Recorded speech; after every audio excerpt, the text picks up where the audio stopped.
예, 제가 어제 문제풀이 좀 해드린다고 했었죠, 그쵸? 그래서 그거를 먼저 좀 하지요.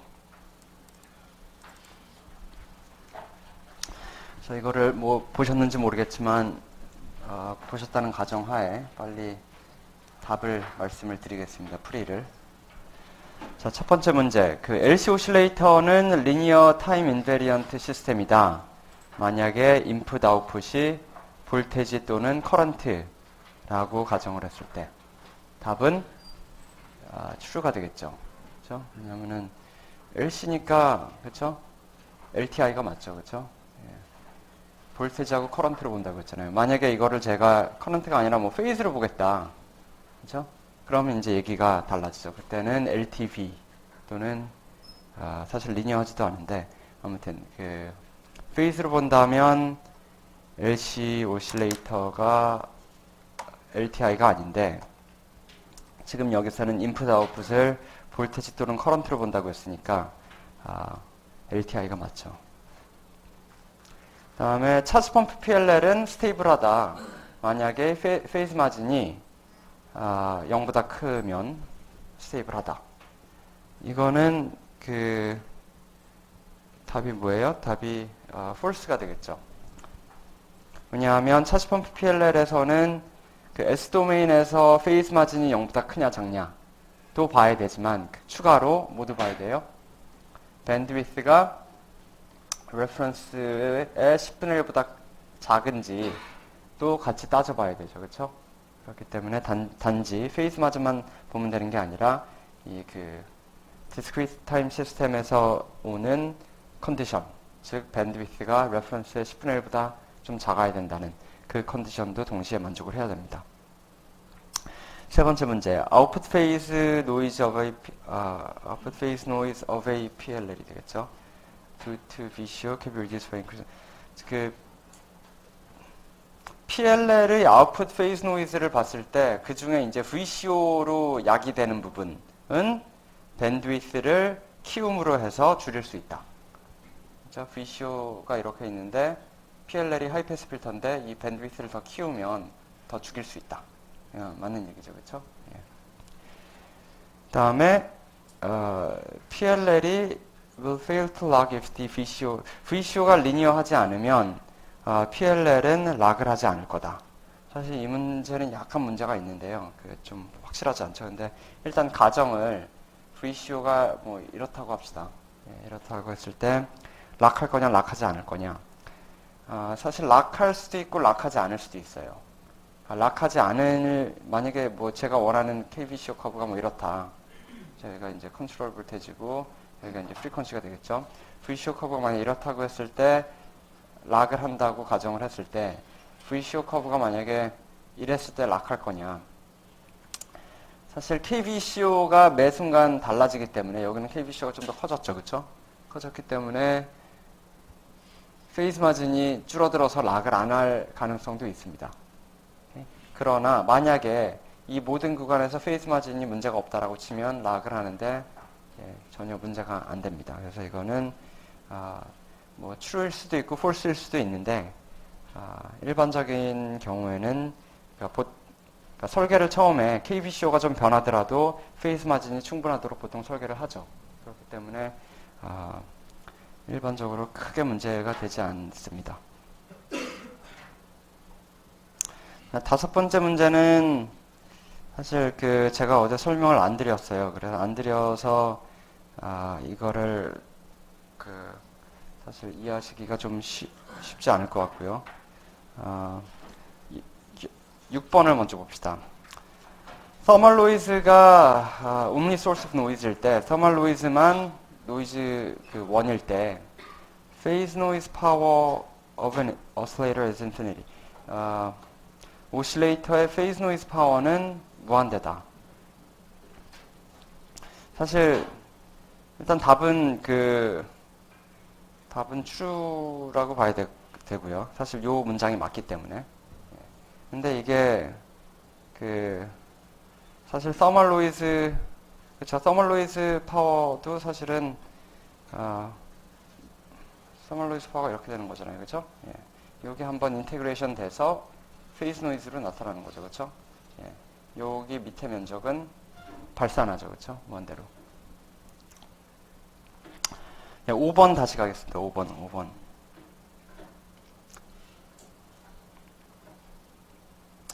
피리어드 지터가 100 마이크로세컨 이하로, 만약에 피리어드 지터를 100 마이크로세컨 이하로 측정을 한다고 했을 때, phase noise below 10kHz offset frequency는 피리어드 지터에 영향을 안 미친다 라고 했는데, 일단 답은 false고요.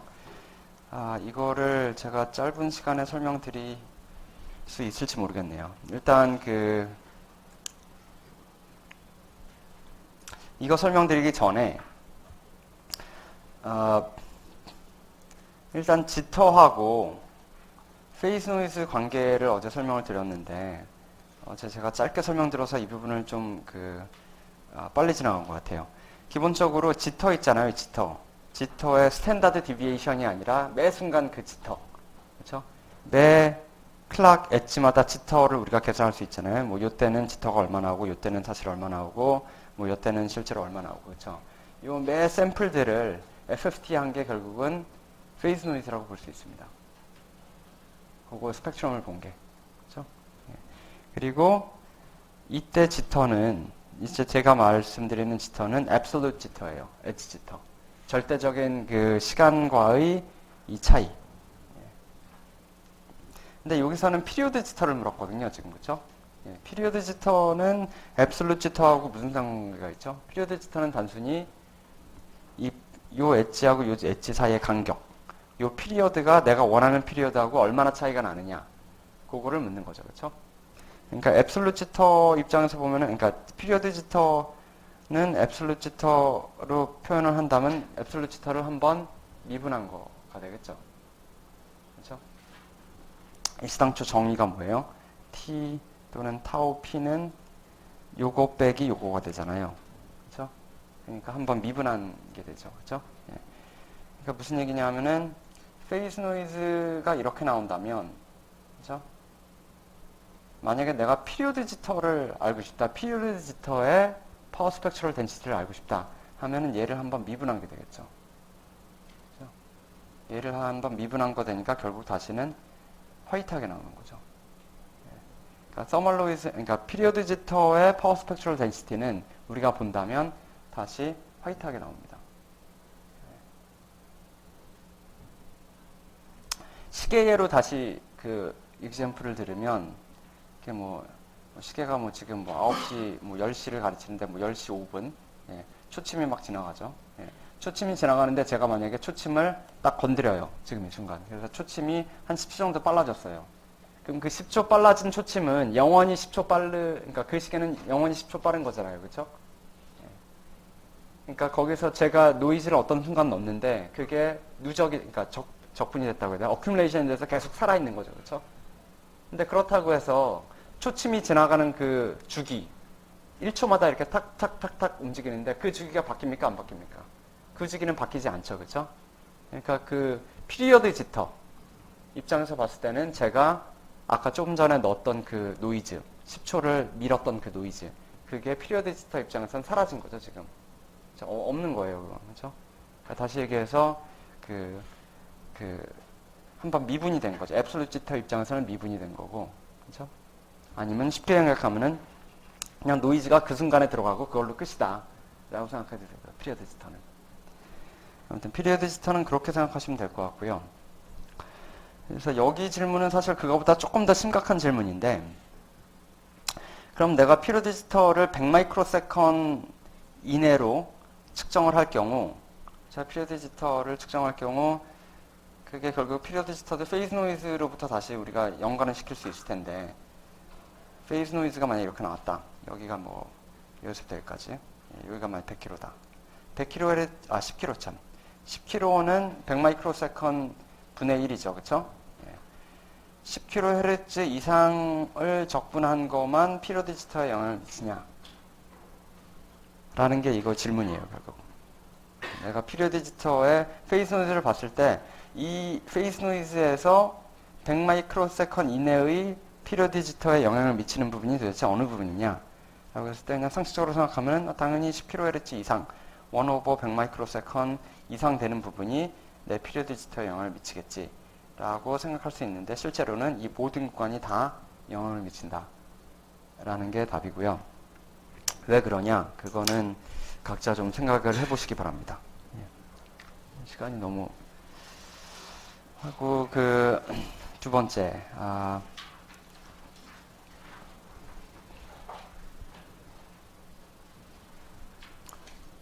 어떤 오실레이터가 있어요. 근데 페이즈 노이즈가 1메가에서 마이너스 100dBc예요.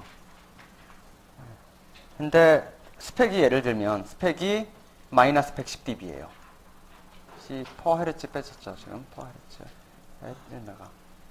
그러니까 이렇게 만들어 갔더니 보스가 이거 모자르다 10dB 더 향상시켜 와라 라고 얘기했어요. 가장 쉬운 방법은 뭐예요? 파워를 더 때려 붓는 거죠, 그렇죠? 예. 그럼 파워를 얼만큼 더 넣으면 되죠? 보스가 너 10dB 더 향상시켜 와. 그럴 때 바로 뭐라고 얘기해요? 바로 그러면 저한테 파워 버젯을 이만큼 더 주십시오 라고 얘기를 하면 되겠죠, 그렇죠? 그 이만큼이 얼만큼이 될까요? 2배, 4배, 10배, 20배, 100배? 페이즈 노이즈가 어떻게 되죠? 파워에 반비례하죠, 그렇죠? 예. 그러니까 10dB 향상을 시키려면 10dB는 10배죠, 그렇죠? 파워니까. 그러니까 10배 더 집어넣으면 되겠죠. 10x.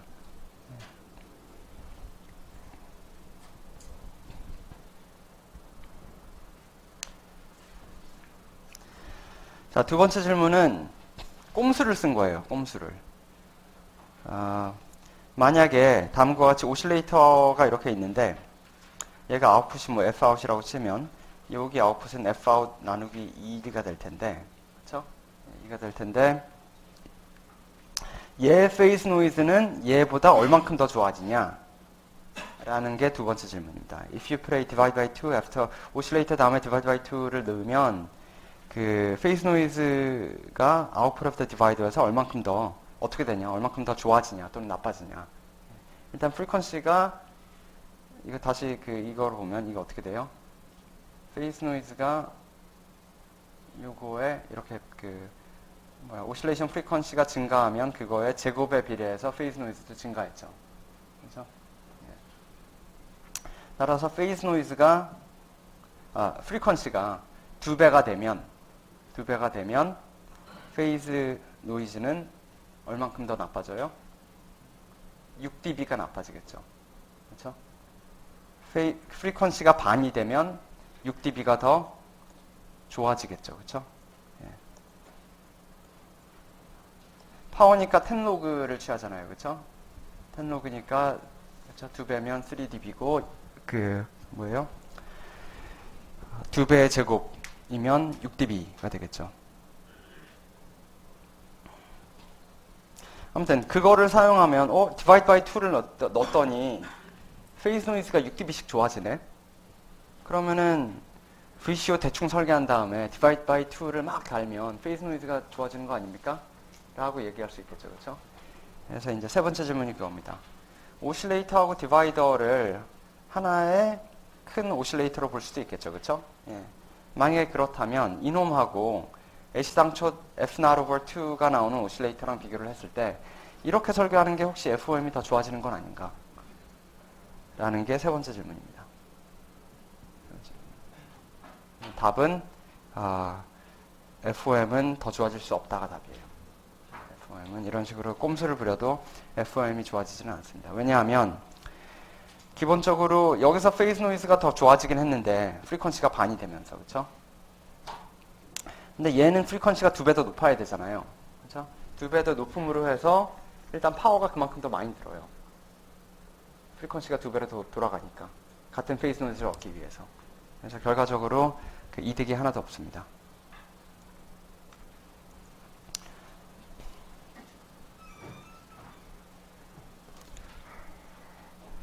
다음에 세 번째 문제는 이제 타입 1 PLL, X와 관련된 건데 A번은 사실 저희가 어제 문제 풀었고요. 이게 920메가고 이게 20메가, 이게 50, 아웃풋이 그러니까 1기가가 되겠죠.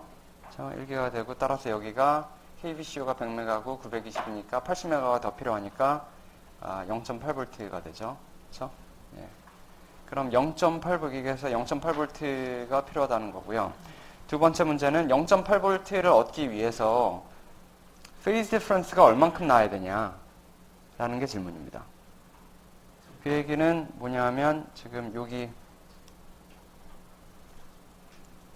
결국 요 선의 평균이 0.8이죠. 다시 얘기해서 이거의 평균이 0.8V가 돼야 되죠. 그렇죠? 그러니까 페이즈 디퍼런스가 얼마나 나야 돼요? 요거는 한 주기에서 요거 평균이 얼마예요? 한 주기에서 평균은 2파이 나누기 델타 P가 두 번 있죠. 곱하기 VDD. 이게 0.8V가 돼야겠죠. 그렇죠? 따라서 델타 P는 얼마가 되면 돼요? 0.8 파이 나누기 VDD가 되면 되겠죠. 이건 이제 당연히 단위는 라디안이 되겠죠. 이거를 초로 알고 싶다. 초로 알고 싶으면 여기다가 뭘 곱하면 돼요? 주기를 곱하면 되겠죠. 주기. 20메가니까 50 마이크로세컨을 50 마이크로세컨이 아니라 50 나노세컨을 곱하면 되겠죠. 그렇죠?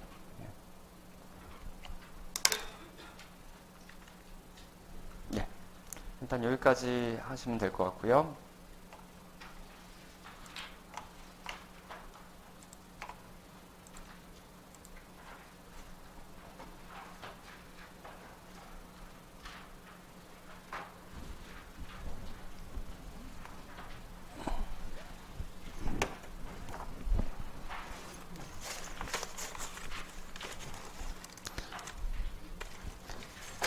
혹시 질문 있으십니까? 질문?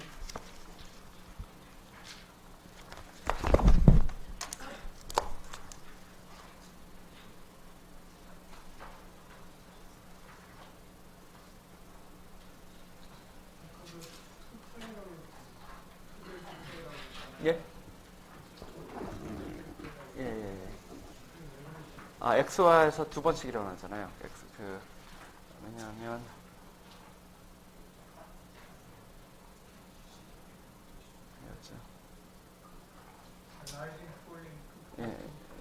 한 주기에서 두 번씩 일어나기 때문에 잠깐만요. 제가 여기 슬라이드가 하나 있습니다. 여기서 보시면 주기에 이렇게 두 번씩 있습니다.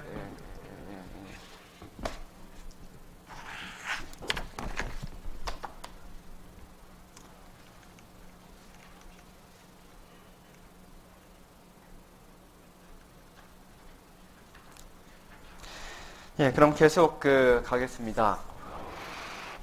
오늘 오전에 좀 빨리 컴포넌트에 대해서 좀 말씀을 드리고요. 그 다음에 좀 더 중요한 fractional PLL에 대해서 개념 설명드리고, 또 implementation 이슈 좀 말씀드리고, 그 다음에 좀 디지털 PLL 같은 것도 말씀을 드리고, 그렇게 전개를 하겠습니다. 어제 이제 인덕터 얘기 간단히 했고요. again, 이게 몇몇 여러분들한테는 중요할 수도 있고 대부분의 분들한테는 중요하지 않을 수도 있고요.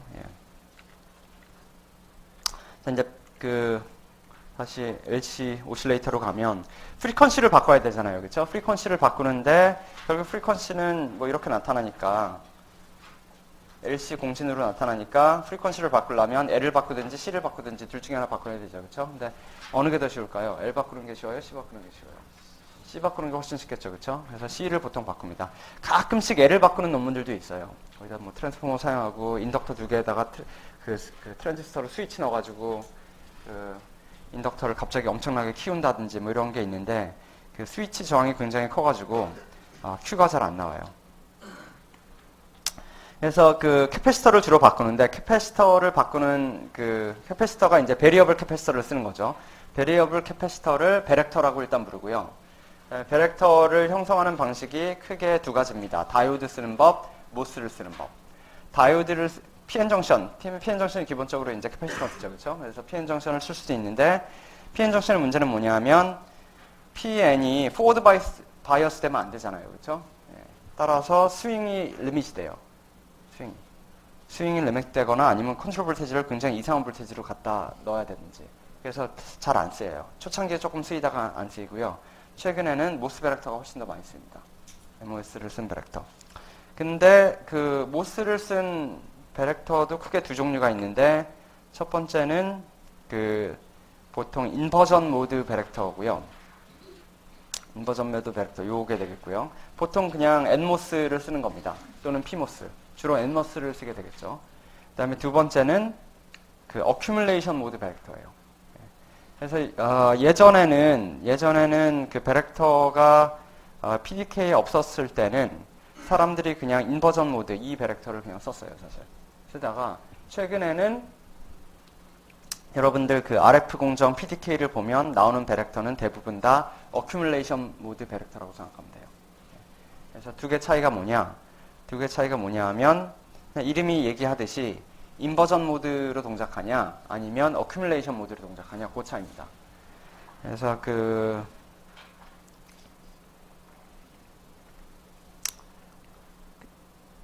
인버전 모드는 말 그대로 NMOS가 턴온 될 때 게이트 전압을 굉장히 높이면 여기 채널이 생기죠. 그렇죠?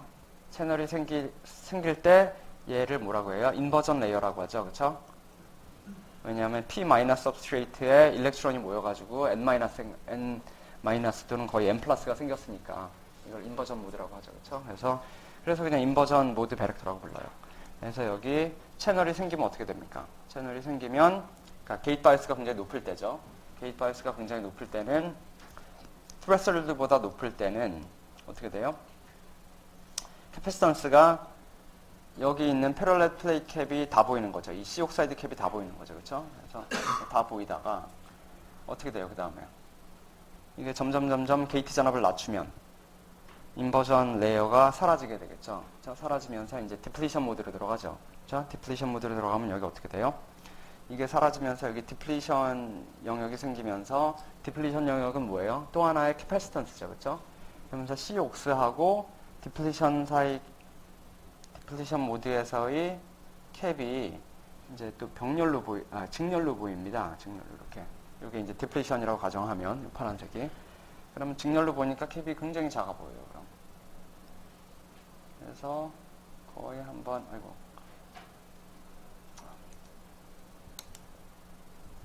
이렇게 가다가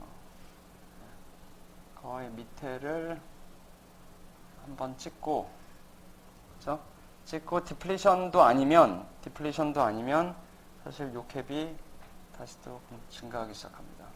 그래서 이렇게 올라가기 시작하고요. 그렇죠? 디플리션이 사라지면서 이제 C 오버랩 캡이 보이고, 그다음에 이게 점점점 게이트 전압이 음으로 가면 여기 뭐가 보여요? 여기에 플러스가 쌓이기 시작하죠. 플러스가. 그래서 여기에 이제 인버전이 아니라 어큐뮬레이션이 되죠. 여기에. 그러니까 오프는 그냥 아무것도 없는 거고요. 오프일 땐 이렇고, 그다음에 여기에 이제 뭐예요? P 플러스가 되겠죠. 이게 P 마이너스에서. P 플러스가 되면 뭐가 생겨요? 이 캐패시턴스가 이 바디를 통해서 보이기 시작해요. 그러면서 다시 원래가 이제 보입니다.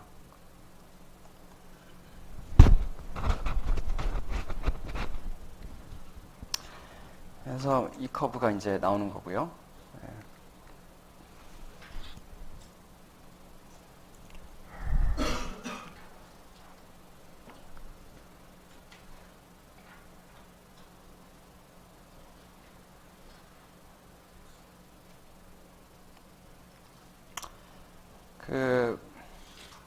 어큐뮬레이션 모드는 뭐가 다르냐? 어큐뮬레이션 모드는 보통 우리 NMOS 만들 때 P- 서브스트레이트 위에다가 N+ 임플란트를 때리잖아요. 그렇죠? NMOS 만들려고. 근데 이거는 P- 위에서 때리는 게 아니고 N- 위에서 N+ 도핑을 해버려요.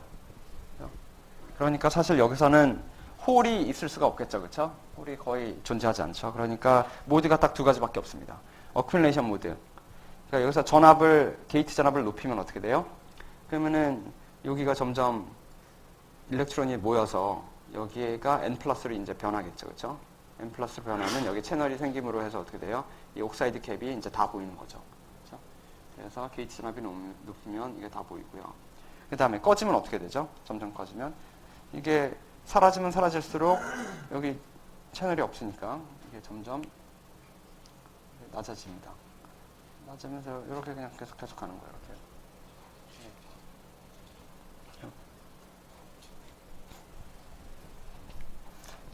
제가 지금 빨리 설명을 하다 보니까 혹시 제가 설명을 안 드린 것 같은데 지금 이 컨피규레이션이 어떻게 되는 거냐면은 게이트에다가 소스 드레인을 쇼트 시킨 거고요. 그 다음에 바디까지 같이 쇼트 시킨 겁니다. 지금. 그렇죠?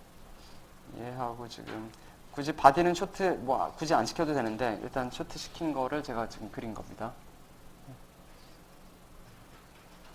여기도 마찬가지고요. 이거는 이제 모스펫이라고 보기는 좀 어려운데 아무튼 그렇습니다. 자, 그럼 얘하고 도대체 뭐가 차이냐? 일단 그림으로 봤을 때 일단 차이는 확연하고요, 그렇죠? 그러면 나는 뭐를 쓰는 게 맞냐? 이 LC 오실레이터에서 도대체 뭐를 쓰는 게 맞냐? 당연히 얘가 좀 더 좋아 보이죠, 그렇죠? 그러니까 얘를 쓰는 게 맞죠. 그러면 예전에 사람들이 이거 썼다는데 도대체 이걸 어떻게 쓴 거냐? 그리고 얘도 마찬가지고 지금 굉장히 캐패시턴스가 볼테지에 대비해서 굉장히 난리니어해 보이는데 그렇죠? 난리니어해 보이는데 도대체 이거를 사용했을 때 내가 이거를 사용해서 VCO를 만든다면 그 VCO의 투닝 커브가 과연 리니어 할 거냐? 그런 질문도 이제 들 수 있겠죠, 그렇죠? 그래서 그거에 대해서 간단히 설명을 드리면 여기서 설명을 드릴게요. 이게 이제 L이 있고 이거 같은 경우는 이제 인버전 모드, 그냥 보통 NMOS를 사용해서 저희가 캐패시턴스를 형성을 한 겁니다.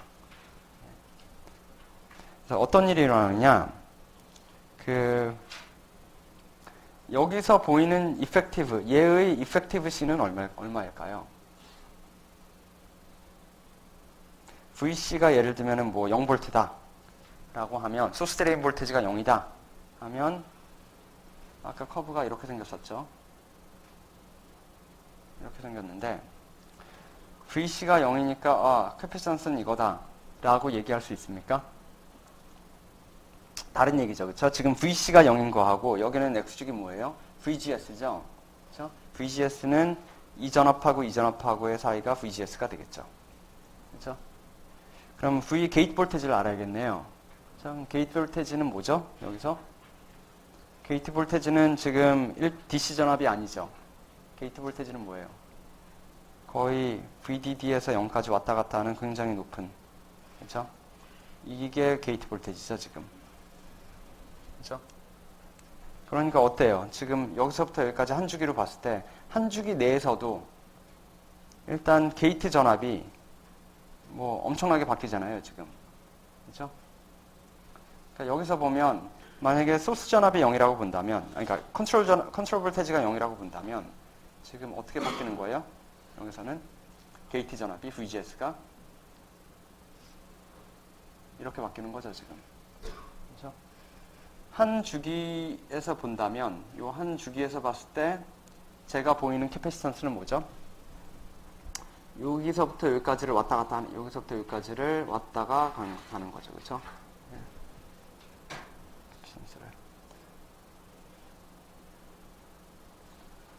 여기를 왔다 갔다 하는 거죠. 그렇죠? 결국 그거의 어떤 의미로 보면은 평균 캡이 결국 이 공진 주파수를 결정하게 되겠죠. 요 C는 요 한 주기에서의 이펙티브 캡이 되겠죠.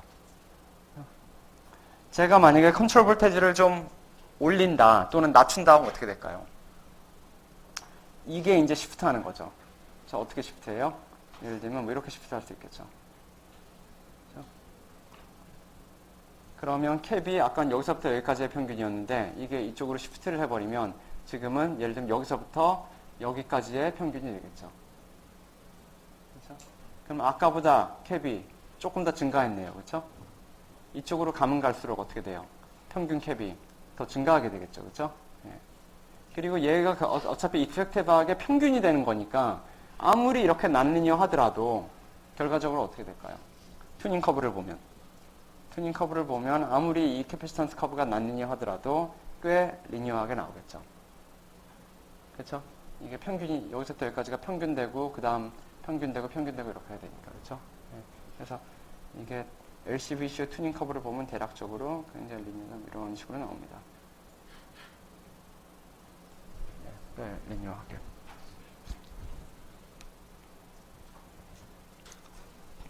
자, 그렇기 때문에 이제 그 사실을 알았으니까 지금 그렇죠? 여기서부터의 이렇게 움직이면 컨트롤 볼테지에 따라서 어쩔 때는 여기서부터 여기까지의 평균을 보고 어쩔 때는 여기서부터 여기까지의 평균을 보는 거고 그렇죠? 그러니까 제가 델타 C, 이펙티브한 델타 C를 맥스마이즈 하기 위해서 또는 튜닝 레인지를 굉장히 크게 하기 위해서는 이 캡이 날까요? 아니면 이 캡이 날까요? 당연히 이게 낫겠죠. 그렇죠? 왜냐하면 얘는 다시 올라가지 않으니까 낮추면 낮출수록 그 변화율이 더 클 거 아닙니까? 그렇죠? 그래서 사람들이 어큐뮬레이션 모드 베렉터를 더 많이 사용하는 겁니다. 튜닝 레인지가 당연히 더 클 수밖에 없기 때문에. 여기서부터 여기까지만 본다. 그러면 비슷하죠. 여기서부터 여기까지. 비슷할 텐데. 그렇죠? 이게 에버리징 아웃이 되니까 어큐뮬레이션 모드를 쓰는 겁니다.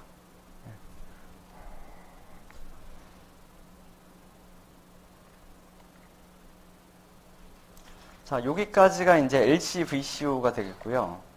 그 다음에 약간 토픽을 바꾸어서 많은 경우에 쿼드라처 신호가 필요해요. IQ. 많은 경우에 IQ가 필요한데 IQ는 어떻게 만듭니까? 라는 질문이 좀 들어오죠. IQ 만드는 법은 세 가지가 있는데요. 첫 번째는 divide by 2. 디퍼런셜 오실레이터에다가 divide by 2를 하면 페이즈가 4개가 생깁니다. IQ, I바, Q바. 아니면 대신 얘의 문제는 뭐예요? divide by 내가 원하는 프리퀀시가 F0이라면 얘는 2F0로 동작을 해야겠죠. 그렇죠? 그리고 얘도 파워를 더 먹겠죠. 그렇죠? 따라서 파워를 좀 많이 먹겠죠. 또 한 가지는 이제 폴리페이즈를 쓸 수도 있어요. 폴리페이즈 CR, RC니까 얘는 90도 차이가 날 수밖에 없죠. 그렇죠? 90도 차이가 날 수밖에 없죠. 근데 얘의 문제는 뭐예요? 얘는 뭐 프리퀀시도 그냥 처음부터 내가 원하는 프리퀀시 내면 되고 하는데 얘의 문제는 이제 매칭이 되겠죠. 얘 EC하고 EC하고 똑같을 거냐 과연 ER하고 ER하고 과연 똑같을 거냐 매칭 이슈 때문에 이제 90도가 약간 틀어줄 수 있겠죠. 처음부터 그냥 이렇게 쿼드러처로 설계할 수도 있어요. 처음부터 LCVCO를 2개를 만든 다음에 적절히 섞으면 얘가 쿼드러처가 나옵니다. 꽤 정확히. 정확도로 따지면 제 생각엔 얘가 제일 좋을 것 같고 물론 프리퀀시가 굉장히 높아지면 또 디바이드 바이 2가 성능을 잘 못 낸다면 얘도 문제긴 하겠지만 이 성능은 뭐 이 2개가 제일 좋을 것 같고요. 파워는 얘가 제일 적게 먹을 것 같고 그럼에도 불구하고 어떤 회사는 꿋꿋이 폴리페이즈를 원하는 회사들도 있어요. 예를 들면 뭐 시스코 같은데 시스코는 회로 설계를 안 하잖아요. 그렇죠? 시스코가 제일 잘하는 게 뭐예요?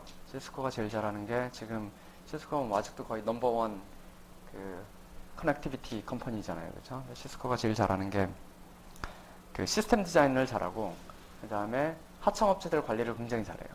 그래서 이 층 만들어와 저 층 만들어와 해서 딱 비교해가지고 쓰는 거를 굉장히 잘해요. 근데 어느 정도 사실 애플이 그 면에서는 좀 더 잘한다고 볼 수도 있는데 시스코도 못지않아요. 그래서 시스코의 시스템 엔지니어들이 회로 일일이 디테일 다 보면서 너 이거 왜 이거 썼어? 이거 써. 이게 더 좋은데요? 그래도 이거 써. 무조건 이거 써. 뭐 이런 식 정도로 굉장히 디테일하게 회로를 감시하고 원하는 대로 레시피를 조여해. 애플도 못지않죠. 애플도 굉장히 그걸 타이트하게 시스템 디자인 다 있어가지고 회로 다 까보면서 너 왜 이렇게 디자인했어? 우리 이거 원해. 아무튼 그래서 애플에 회로 엔지니어들이 굉장히 많은데 잘하는 사람들이 많죠 거기. 최근에 하이어링도 엄청나게 하고 있고. 자, 링오실레이터. 링오실레이터는 뭐 별거 없습니다. 그냥 링오실레이터, 그쵸? 네, 링오실레이터. 이거를 그 디퍼런셜리 설계할 수도 있어요. 디퍼런셜리. 디퍼런셜리 설계하면 이렇게 이븐 스테이지로도 가능합니다. 짝수. 하지만 잘 따져보면 이게 짝수가 아니에요. 아무튼 링오실레이터는 면적이 굉장히 작죠. 그게 제일 큰 장점이죠. 면적이 작다는 거. 일단 L 같은 경우는 기본적으로 먹고 들어가는 게 보통 수기가 대역이다 하면 일단 이거 먹고 들어가는 게 뭐 한 300에서 300 x 300 또는 200 x 200 뭐 그 정도는 일단 기본적으로 수기가서 먹고 들어가니까 일단 면적 300 x 300이면 사실 굉장히 큰 거죠. 더군다나 얘는 뭐예요? 공정이 스케일 된다고 스케일 되는 게 아니잖아요. 그렇죠? 공정이 줄어든다고 뭐 28나노도 뭐 여전히 300 x 300이죠. 그러니까 굉장히 골치 아픈 존재고. 더군다나 인덕터 같은 경우는 또 이 그 주변에 또 이렇게 그 금을 거놔가지고 이 안에는 회로 아무것도 들어오지 마. 뭐 이런 룰도 있고 막 그래요. 물론 최근에 그런 룰들을 깨도 이 밑에 막 회로 집어넣고 막 그래도 Q 그렇게 크게 뭐 문제 없다. 뭐 이런 논문들도 발표되고 하는데 올해 VLSI에서도 발표가 됐고 JSC 내년 5월에 나올 텐데 아무튼 그런 논문도 있긴 한데 일단 기본적으로 그 면적을 많이 차지합니다. 근데 링오실레이터는 굉장히 작죠. 근데 문제는 페이스 노이즈가 아주 나쁘다. 예. 그래서 사람들이 이거 페이스 노이즈 좀 어떻게 키울 수 없을까, 좀 좋게 할 수 없을까라는 연구를 좀 하고 또 동시에 그 페이스 노이즈 그런 연구도 했고요. 링오실레이터가 갖는 또 하나의 장점은 뭐냐 하면 페이즈가 굉장히 많이 나온다는 거예요. 페이즈가. 그쵸? 페이즈가. 여기 페이즈 어때요? 요거 간단한 예로 요거 보면 오실레이터는 요 노드를 보면 이렇게 나오지만 요 노드 보면 어때요? 요 노드는 뭐 예를 들면 이렇게 나오겠죠. 그쵸? 요 노드는 또 뭐 이렇게 나오겠죠. 그쵸? 그러니까 페이즈가 얘는 더 많이 나오죠. 굉장히 다양하게 나온다는 게 링오실레이터의 장점이고 그거는 어떤 애플리케이션에 따라 굉장히 큰 장점으로 작용할 수도 있어요. 그래서 페이즈 노이즈하고 페이즈 레졸루션 그 두 가지에 대해서 제가 말씀을 드릴 텐데 요 링오실레이터가 할 게 뭐 있냐라고 질문을 할 수 있을 텐데 이제 첫 번째 요게 좀 굉장히 특이한 구조고요. 이제 두 번째도 얘의 어떻게 보면 R이라고 할 수 있는데 약간 특이한 구조입니다. 그래서 링오실레이터에서 제가 봤을 때 최근 한 20년 동안에 가장 재밌는 아키텍처 나온 게 이 두 가지고요. 먼저 첫 번째는 이제 이제 노이즈를 좀 더 줄이자라는 의미에서 시작이 됐는데 FOM은 뭐 그렇게 좋진 않지만 좀 특이한 구조라고 설명을 드릴게요. 링오실레이터 보면 파형이 어떻게 생겼죠? 파형이 이렇게 있다가 얘가 피모스가 켜지면 이렇게 올라가죠. 그렇죠? 올라가다가 중간에 한번 이렇게 좀 꺾이고 그 다음에 엔모스 때문에 또 이렇게 내려가죠. 그렇죠? 사실 약간 이렇게 생겼죠. 그렇죠? 이렇게 생겼는데 이게 하지밀이 페이스 노이즈 이론에 의하면 시메트릭하지도 않고 별로 안 좋아요. 별로 안 좋아서 사실 이 논문이 나올 때는 하지밀이 노이즈 이론 나오기 전인데 아무튼 어떤 이유에서든 간에 이 사람들이 이거 파형을 좀 더 사이누소이드스럽게 만들면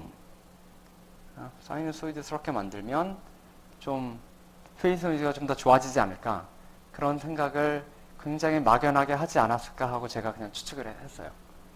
그렇다고 논문에 써있지는 않은데 아마 그랬을 거다. 근데 문제가 뭐냐 하면 이게 엔모스는 좀 빠르죠. 그쵸? 피모스는 좀 느리고 그쵸? 좀 느린데 두 가지 방법이 있죠. 피모스를 굉장히 키우는 거하고 그쵸? 엔모스를 작게 상대적으로 할 수 있는데 그렇게 하면 또 이제 캐패시턴스가 커지잖아요. 그쵸? 피모스 갭이. 그래서 다른 꼼수가 없을까라고 생각하다가 이 사람들이 어떤 생각을 했냐면 우리 피모스하고 엔모스하고 사실 스트렝스가 다르니까 그쵸? 엔모스가 좀 더 빨리 디스차징이 되는데 피모스도 좀 더 빨리 차징하는 방법이 없을까? 라고 생각을 하다가 피모스 키우지 말고 우리 피무스를 좀 더 빨리 키면 어떨까? 그러니까 여기서 신호가 이렇게 내려가면 어떻게 돼요? 내려가면 피무스를 키잖아요. 그렇죠? 근데 얘를 네게티브 스큐를 먹어서, 그러니까 파자티브 딜레이가 아니라 거꾸로 네게티브 딜레이를 먹어서 얘를 킬 수 있다면 어때요? 얘는 좀 더 빨리 켜지니까 차징이 좀 더 빨리 시작하겠죠. 그렇죠? 예. 그러면 되지 않을까라는 생각을 했어요. 예. 그래서 뭐 제가 만약에 지도교수였으면 뭐 좋은 아이디어긴 한데 말도 안 돼. 이거 네거티브 딜레이 어떻게 만들 건데? 그렇죠? 미리 키는 게 말이 안 되잖아요. 그렇죠? 시간을 앞서 이거 난 커널 시스템이잖아요. 그래서 이 사람들이 이제 꼼수를 부린 게 뭐냐 하면은 이거 그 네거티브 스코어 할 수 있다는 거죠. 어떻게? 요 신호가 지금 여기를 볼까요? 여기가 이제 볼테지가 내려가면 얘가 이제 켜지는 거죠. 그렇죠? 근데 이거 내려가는 순간보다 더 빨리 켜고 싶은 거잖아요. 그렇죠? 그거 어디서 찾느냐? 얘보다 더 빨리 내려가는 거? 여기 있어요. 여기. 그렇죠? 그래서 얘를 따서 일로 집어넣겠습니다. 얘는 일로 따는 게 아니라 얘 따서 일로 집어넣겠습니다. 하면 실질적으로 네게티브 스크를 만든 거랑 비슷한 효과가 나는 거죠. 그렇죠? 그래서 이 사람들이 이렇게 회로를 설계를 했어요. 이렇게 설계를 했고 이게 97년 JCC에 나왔는데 특이한 게 여러분들 JCC 너무나 잘 아시겠죠. 그렇죠? 그 대학원생들의 로망. 예. JCC 가려면 일단 기본적으로 칩이 있어야죠. 그렇죠? 칩. 예. 칩이 시뮬레이션 결과로는 택도 없고, 예. 그것도 아주 성능 좋은 칩이 있어야지 JCC의 명함을 내밀 수 있는데 요거는 특이하게 시뮬레이션 결과 가지고 JCC 어셉트가 됐어요. 시뮬레이션 결과만 가지고. 아무튼 카이스트에서 나온 논문인데 아무튼 굉장히 그 특이한 논문이고, 그래서 아무튼 시뮬레이션 결과만 가지고 일단 논문이 나왔고 그 다음에 이제 다음과 같은 아류가 나왔어요. 아류. 예. 그래서 이거랑 약간 다르긴 한데 기본적으로 얘는 뭐냐 하면 아무튼 이렇게 하면은 페이스 노이즈가 좀 더 좋아집니다. 예. 근데 파워도 그만큼 더 많이 먹어요. 근데 FOM으로 보면 조금 더 좋아져요. 얘가 좋아지고요.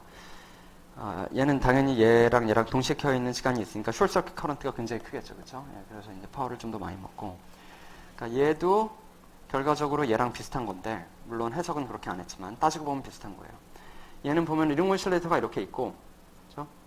그다음에 보면 특이하게 중간에 안에 섭 피드백이 있어요. 링 오실레이터가 이렇게만 있는 게 아니라 중간중간에, 그쵸? 중간중간에도 오실레이션을 이렇게 세 개만도 오실레이션 할 수 있죠. 그쵸? 이렇게 세 개만도 할 수 있죠. 도대체 왜 이 난리를 치느냐? 왜? 도대체 이렇게 해서 뭐가 좋은데? 뭐가 좋으냐 하면요. 바로 전 슬라이드로 가서 제가 아까 페이즈 레졸루션 얘기했죠. 페이즈 개수. 페이즈 개수는, 여기는 페이즈 개수 몇 개예요? 3개. 그쵸? 만약에 제가 5개로 늘리고 싶으면 어떻게 하면 되죠? 인버터 2개 추가하면 되죠. 그쵸? 근데 5개로 늘리면 뭐가 문제죠? 5개로 늘리면 이게 2개가 더 추가되면 어떻게 돼요? 프리퀀시가, 그쵸? 5분의 3만큼 줄겠죠. 그쵸? 내가 만약에 11개 원한다. 그럼 프리퀀시가 11분의 3으로 줄겠죠. 그렇죠?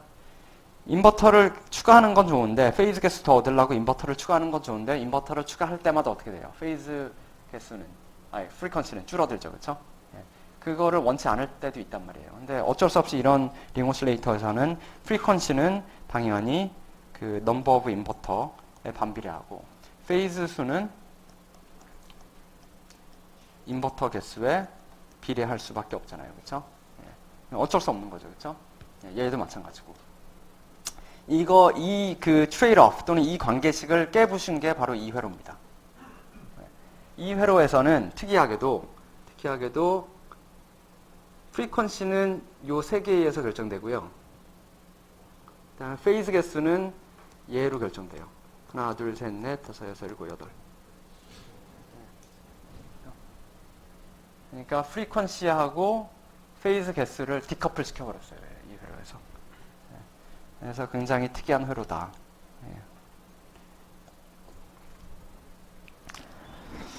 아무튼 참고하시면 될 것 같고요. 그래서 제가 최근 뭐 이때 이후로는 되돌아온 거하고 쭉 가는 거하고 그것을 와이드오화를 시키는 와이드 오화 시킨 거 아니고요. 그냥 쇼트 시킨 겁니까? 그냥 인버터입니다. 그냥 인버터. 그냥 인버터 두 개를 그냥 나와서 쇼트 시키는 거 와이어도. 그러니까 이게 오화라고 보기는 좀 어려운 게, 그러니까 디지털 로직은 0 아니면 1인데 여기서는 지금 0, 1 그런 개념이 아니라 PMOS가 조금 더 세졌다, NMOS가 조금 세졌다, 그렇게 이해를 하셔야 될 것 같아요. 예. 아무튼 그런 회로이고요. 예, 그래서 좀 특이한 거고. 예. 그다음에 이제 요 세 번째 회로는 뭐냐면, 링 오실레이터가 이제 클락 제너레이션 또는 PLL 냈을 때 가장 큰 문제가 뭐냐면 실제로는 서플라이 노이즈예요. 서플라이 노이즈. 사실 제가 지난 오후에 뭐 PLL 노이즈 옵티마이즈하고 뭐 이런 얘기 굉장히 많이 했잖아요, 그렇죠? 근데 이게 실제 애플리케이션으로 들어가면 LC를 제외하고 링 오실레이터에서 특히 CPU에 쓰이는 거, DSP에 쓰이는 클락 제너레이션으로 들어가면 다 거의 다 의미가 없는 짓이에요. 왜? 이런 서멀 노이즈는 서플라이 노이즈가 너무 커가지고 서멀 노이즈는 그냥 다 묻혀버려요. 거의 의미가 없을 정도로. 그래서 서플라이 노이즈 잡는 게 사실은 넘버 원이에요. 가장 중요해요. 프랙티컬 애플리케이션 들어가면 서플라이 노이즈. 근데 링 오실레이터는 당연히 서플라이에 굉장히 민감하겠죠. 그렇죠? 그래서 이제 다음과 같이 서플라이 레귤레이션을 한다. 예. 그래서 서플라이 레귤레이션을 이렇게 하는 게 아니라 여기를 아예 컨트롤 볼테이지로 집어넣는 경우도 있습니다. 그래서 요거는 이제 회로가 사실 보기보다 약간 복잡한데 설명은 안 하겠습니다. 예? 아니요, 플러스 마이너스 바뀌지 않았습니다. 여기가 얘가 이제 뭐예요? 인버전이 여기서 한번 일어나니까. 아무튼 그렇습니다. 그리고 이제 릴렉세이션 오실레이터. 릴렉세이션 오실레이터는 굉장히 간단해요. 그냥 링 오실레이터랑은 같다고 보기에는 약간 다른. 예. 기본적으로 뭐냐면 제가 그림을 따로 그리죠. 그냥 여기 있네. 캐패시터를 얘가 스위치가 턴온되면 어떻게 되죠? 턴온되면 캐패시터가 충전되겠죠. 그럼 VC는 이렇게 올라가겠죠, 그렇죠? 올라가는데 제가 이거를 어느 레벨하고 비교를 해요.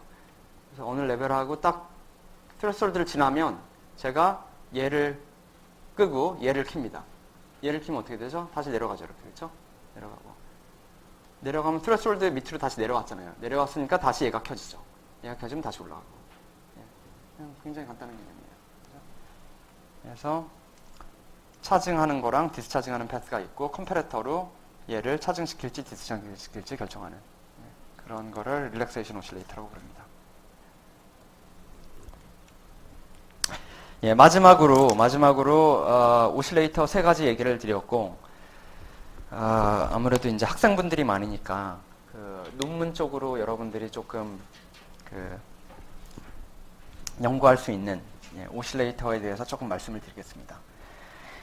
인젝션 락킹이라고 있어요. 인젝션 락킹이라고 있는데 기본적인 개념이 뭐냐 하면 이게 사람에서도 일어나는 현상인데 사람들을 같이 한 집에 몰아넣었더니 슬리핑 패턴이 비슷해지더라. 이런 연구 결과 아마 있을 거예요. 그렇죠? 사람 둘이 있으면 뭐 자고 일어나는 시간이 어느 순간 동기화되더라. 그게 시계에서도 똑같이 일어나요. 시계에서도. 이건 제가 그냥 임의로 그림을 그린 건데, 그리고 이거를 누가 밝혀냈냐면은 17세기에 독일의 아마 귀족이었을 것 같은데 크리스찬 호이겐스라는 사람이 방에 돈이 많아서 시계가 2개가 있었나 봐요. 근데 시계를 잘 보니까 처음에는 이게 2개가 좀 따로 갔는데 시계는 맞았겠죠. 근데 이제 펜줄을 왔다 갔다 하는 건 좀 달랐겠죠. 그렇죠? 근데 어느 순간 보니까 얘가 똑같이 왔다 갔다 똑같이 하더라. 그래서 이게 웬 이상한 현상이지? 해서 그런 건 실험을 좀 반복했나 봐요. 그래서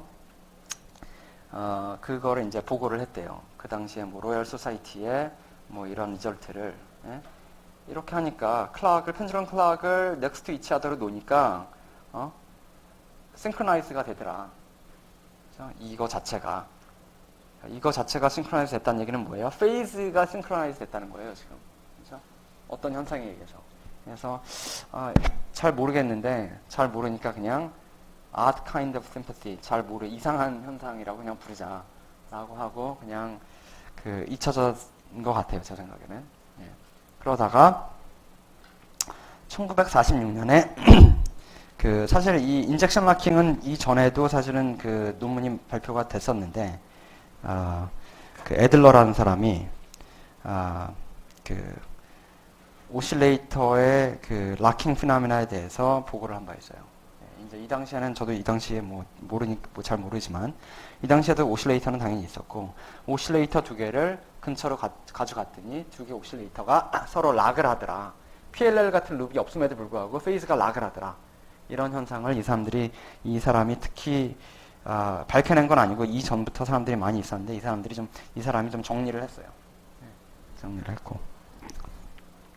그러고 나서 또 한 20, 30년 동안 적어도 집적회로 설계하는 사람들한테는 20, 30년이 아니라 거의 50년 동안 잊혀지다가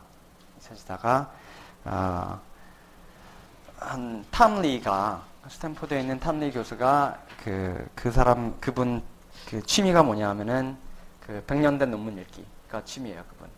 그래서 100년 된 논문, 그러니까 50년 이상 된 논문 막 읽고 그분 맨날 하는 얘기가 말이지 뭐 당신들 새로 개발한 거 말이야, 새로 아이디어 낸 거 50년 전에 다 있었어. 그 얘기 주로 하는데 아무튼 그분이 그분 그룹에서 이제 인젝션 마킹을 이용한 디바이더도 설계하고 오실레이터 설계하고 하면서 사람들의 관심을 끌었죠. 관심을 끔과 동시에 또 다른 사람들이 그 논문을 보고 우리도 이거를 이런 데 적용시킬 수 있는 거 아니냐, 저런 데 적용시킬 수 있는 거 아니냐 해서 굉장히 최근에도 인젝션 락킹 관련해서 논문들이 굉장히 많이 나오고 있습니다. 굉장히 많이까지는 아니지만 꽤 이렇게 나오고 있어요. CDR에서도 나오고 VCO에서도 나오고요. PLL에서도 나오고. 그래서 이거는 알아두시면 좋지 않을까라고 생각을 하고 있고요. 그래서 기본적으로 뭐라고요? 오실레이터 두 개가 피지컬리 비슷한 위치에 있으면, 비슷한 공간에 피지컬리 있으면 걔네 둘이 어떤 이유에서든 간에 락을 해버린다, 스스로. 그런 현상이 있다는 거고요. 비슷한 주파수일 때. 같은 주파수가 아니어도 돼요. 서로 비슷한 주파수면 한쪽으로 그냥 락을 해버려요. 약한 놈이 센 놈으로. 그래서 그거를 이제 인젝션 락킹이라고 부르고, 인젝션 락킹은 항상 일어나는 건 당연히 아니겠죠. 근데 더 잘 일어날 가능성이 큽니다. 더 잘 일어날 수 있다는 얘기는 뭐냐면은 결국은 에너지가 전달되는 걸 텐데, 에너지가 조금만 전달돼도 락을 할 가능성이 큽니다. 어떤 경우에 애시당초 얘랑 프리퀀시가 굉장히 비슷할 때, 얘가 1기가, 얘가 1.001기가 인데 근처에 갖다 놓으면 락을 하겠죠. 얘가 1기가로 갈 수도 있고 얘가 1.001기가로 갈 수도 있고. 그렇죠? 근데 얘가 만약에 2기가다 그러면 아무리 갖다 놔도 락하기가 쉽지 않겠죠. 그렇죠? 네. 다음에 두 번째로 오실레이터가 굉장히 strongly coupled 돼 있으면 당연히, 그러니까 strongly coupled 돼 있다는 얘기는 뭐냐면은 얘하고 얘 사이에 서로 에너지 전달이 잘 되는 그런 뭔가가 있다면 당연히 더 락을 쉽게 할 수 있겠죠. 에너지 전달이 잘 된다는 얘기는 얘가 예를 들면 캐패시턴스를 통해서, 캐패시턴스는 항상 존재하는 거니까, 그렇죠?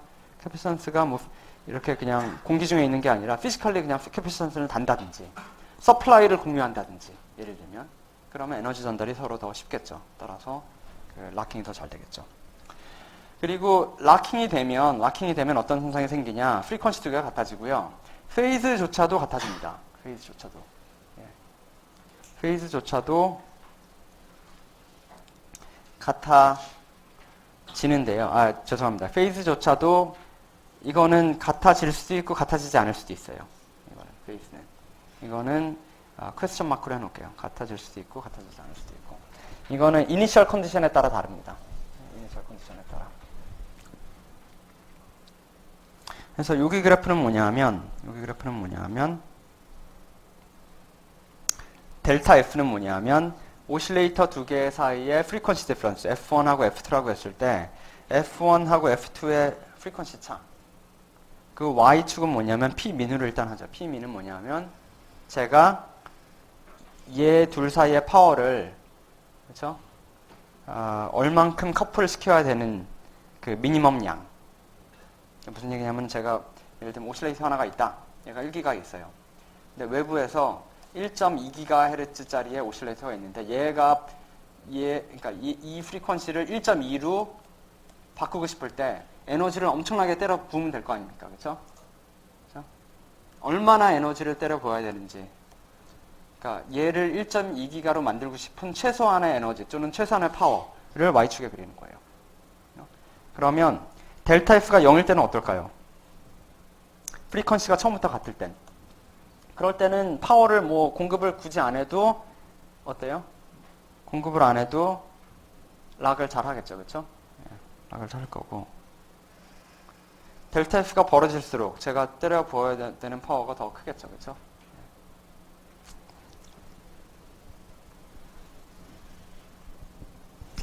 그리고 얘가 페이스 디퍼런스로도 해석할 수 있어요. 아까 페이스 디퍼런스가 같을 수도 있고 다를 수도 있다고 했는데 사실 완전히 같을 수는 없고요. 1기가를 내가 1.2기가 파워를 때려 부어서 1.2기가로 만들고 싶다. 그렇죠? 얘를 1.2기가로 만들 때 그렇죠? 1.2기가의 어떤 오실레이션 소스를 파워를 엄청 때려 부어서 1.2기가로 만드는 거 아닙니까? 그렇죠? 그때하고 1.01기가로 만드는 경우하고 보면 1.2기가가 파워가 더 많이 필요합니다. 그렇죠? 예. 근데 만약에 똑같은 파워를 한다면 똑같은 파워를 하고 만약에 똑같이 얘가 락을 한다고 했을 때 1.01 또는 1.2기가로 락을 한다고 했을 때 페이스 디퍼런스가 이 경우가 더 커요. 그러니까 애시당초에 프리퀀시 디퍼런스가 훨씬 더 컸을 때가 궁극적으로 락한 다음에 페이스 디퍼런스가 더 큽니다. 애시당초에 비슷한 프리퀀시를 움직이고 있었으면 락을 한 다음에도 페이스 디퍼런스가 굉장히 작아요. 아무튼 그렇다는 거고요. 그 다음에 요거는 이제 그 페이스 노이즈는 그럼 어떻게 될 거냐? 페이스 노이즈는 예를 들면 여기 이제 좀 안 좋은 오실레이터가 있습니다. 0.99라고 합시다. 0.99GHz 오실레이션이 있고 만약에 외부에 굉장히 좋은 1기가짜리 오실레이터가 있어요. 제가 여기에 파워를 인젝트 했어요. 그래서 얘 프리퀀시가 0.99에서 1기가로 바뀌었어요. 그랬을 때 얘 페이스 노이즈가 어떻게 되는지 한번 살펴봅시다. 얘는 0.99고요. 0.99고 얘는 페이스 노이즈가 애시당초 굉장히 안 좋았다고 가정을 합시다. 1기가짜리는 페이스 노이즈가 굉장히 좋아요. 그랬을 때 과연 락한 다음에 어떻게 될 거냐? 어떻게 되냐 하면 신기하게도 이 락한 놈이 이거는 머피의 법칙을 따르는 게 아니라 그 반대입니다. 이 나쁜 놈이 얘를 쫓아갑니다. 좋은 놈.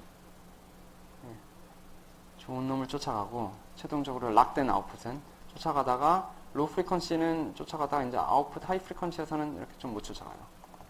이런 식이 돼요. 보고 나니까 PLR하고 굉장히 비슷하죠. 그렇죠?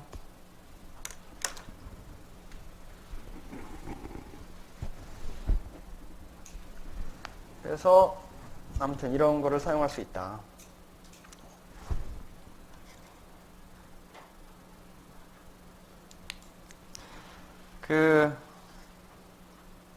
그래서 그러니까 이런 특이한 현상 때문에 사람들이 이제 논문 쓰기에는 굉장히 적절한 토픽인데 이게 또 인더스트리에서 쓰기에 적절한 토픽이냐? 또 그거는 아니에요. 왜냐면 인더스트리에서 쓰기에는 이제 PBT 베리에이션이라든지 여러 가지 환경에서 이게 락을 잘하고 해야 되는데 그거를 하기 위해서 위해서는 또 이제 회로가 덕지덕지 붙거든요. 그러려면 이제 배보다 배꼽이 더 커질 수도 있어가지고 인더스트리에서는 이게 개념 나온 지는 굉장히 오래됐지만 실제로는 사용하지 않고 인더스트리에서는 혹시나 인젝션 락킹이 생길까봐 걱정을 하죠, 사실. 자, VCO는 이걸로 마무리를 짓고요. 그 다음에 이제 디바이더 얘기를 하겠습니다. 디바이더 얘기를 할 텐데, 디바이더는 굉장히 빨리 지나갈게요. 디바이더는 기본적으로 뭐죠? 그냥 프리퀀시 디바이더 하는데 제가 아까 어제 설명드렸듯이 이거 디바이드 바이 2 어떻게 합니까? 하나, 둘, 이때 라이징 엣지 한 번, 이때 라이징 한 번, 이러면 디바이드 바이 2죠, 그렇죠? 기본적으로 뭐예요? 로직이죠, 로직이겠죠, 그렇죠? 그러니까 이거는 그냥 디지털 로직으로 그냥 꾸미는 거고요. 따라서 합성도 가능하고요. 예. 하기 때문에 별로 얘기할 게 그렇게 많지 않습니다. 예. 그냥 디바이드 바이 3도 만들 수 있고 4, 15 맘대로 만들 수 있고요. 예. divide by 2보다는 이런 멀티 모듈러스 또는 듀얼 모듈러스가 조금 더 느립니다. 왜냐하면 이렇게 그 로직이 중간에 들어가서 크리티컬 패스가 좀 더 늘어나기 때문에. 아무튼 divide by 2는 중간에 로직이 이제 없는 거고, 간단히 만들 수 있고, 뭐 다음과 같은 회로가 하이 프리퀀시가 가능했다라는 거고. 아까 그 예. 지금 로직이 들어가서 느려져 있다고 그랬잖아요. 예. 근데 그걸 싱크로나이즈로 하면 안 느려지는 지금 싱크로나이즈 했고요. 싱크로나이즈 된 거고. 근데 기본적으로 이게 없을 때보다는 있을 때가, 이게 있으면 당연히 패스가 더 느려지죠. 그렇죠? 아무튼 기본적으로 디지털 회로기 때문에 넘어가겠습니다. 넘어갔고요. 그 다음에 기본 디지털이 아닌 거가 이제 아까 얘기했던 인젝션 락드 프리퀀시 디바이더가 있는데, 인젝션 락킹을 이용한 거고요. 이거 이제 보통 그 하모닉을 사용하는데 이거 슈퍼 하모닉을 사용했다고 보면 되고요. 이게 F인이 있을 때 얘가 아웃풋이 Fi 나누기 2로 락킹이 돼서 인젝션이 된다는 겁니다. 그러니까 무슨 얘기냐면 오실레이터 하나가 있고 오실레이터 하나를 제가 예를 들면 3기가로 설계를 합니다. 오케이? 얘는 오실레이터로 설계하는 게 아니라 디바이더용으로 설계하는 거예요. 그 다음에 제가 진짜 오실레이터, PLL에 진짜 오실레이터가 얘가 6기가가 있다고 칩시다. 얘는 3기가 아니고 뭐 2.9가 될 수도 있겠죠. 이 아웃풋을 여기에 적절히 집어넣어 주면 인풋에 그럼 얘는 3기가가 돼버려요. 3기가. 그러니까 오실레이터를 그냥 divide by 2를 사용할 수 있는 거죠. 그리고 페이즈 노이즈도 페이즈 노이즈 6기가 오실레이터가 만약에 이거다 라고 하고 그러면은 얘를 ideally divide by 2를 하면 어떻게 되겠어요? 6dB가 떨어지겠죠. 그쵸? 예. 그리고 만약에 3기가는 제가 파워, 그러니까 오실레이터가 아니고 디바이더로 쓸 거니까 제가 파워를 굉장히 줄였어요. 그래서 페이즈 노이즈가 굉장히 안 좋아요. 이렇게. 이게 이제 3기가 그 안 좋은 놈. 얘는 3기가 그 아이디어란 거, 그러니까 오실레이터에서 나온 거, 얘는 6기가. 그러면은 최종 아웃풋에서 봤을 때 페이즈 노이즈는 어떻게 생겼냐? 보면 얘도 신기하게도 얘를 쫓아갑니다. 좋은 놈. 이렇게.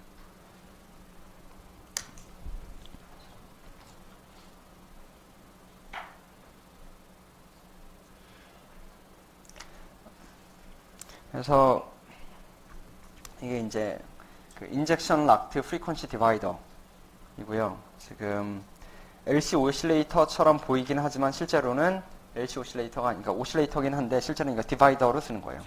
그래서 여기다가 AC 커플링 캡을 사용해서 여기에 인풋에다 프리퀀시를 높은 걸 집어넣죠. 그렇죠? 디바이드 바이 3도 가능하고요. 그다음에 이거를 굳이 LC로만 하냐? 뭐 링으로도 할 수 있어요. 링으로도. 이렇게 링 오실레이터로 얘가 만약에 프리퀀시가 뭐 4기가다. 근데 이 두 개를 쇼트를 2기가로 한다. 죄송합니다. 얘가 뭐 1.9기가다. 근데 얘 쇼트를 4기가로 한다. 하면은 얘 프리퀀시가 뭐가 돼요? 2기가가 돼버려요. 그냥. 디바이드 바이 2도 할 수 있고 3도 할 수 있고 뭐 2, 3, 4, 5, 6도 할 수 있고 뭐 그렇습니다. 디바이더는 짧게 넘어가고요. 그다음 PFD 차지 펌프. 요게 시간이 조금 걸릴 텐데 제가 오늘 자, PFD 이 부분 설명했으니까 넘어갈게요. 여기서 제가 말씀드리고 싶었던 게 뭐죠? 페이즈 디퍼런스가 디스크리트하게 나온다는 거. 그쵸? X와 PD 이렇게 생겼다는 거 저희 공부했죠. 그쵸? 다음에 트라이스테이트 PD. 트라이스테이트 PD는 다음과 같이 PFD죠. 그쵸? 프리퀀시가 빠를 때는 업에서만 신호가 나오고 프리퀀시가 다를 때는 다운에서만 나오는 거죠. 그쵸? 그래서 페이즈 레인지가 이렇게 늘어났다.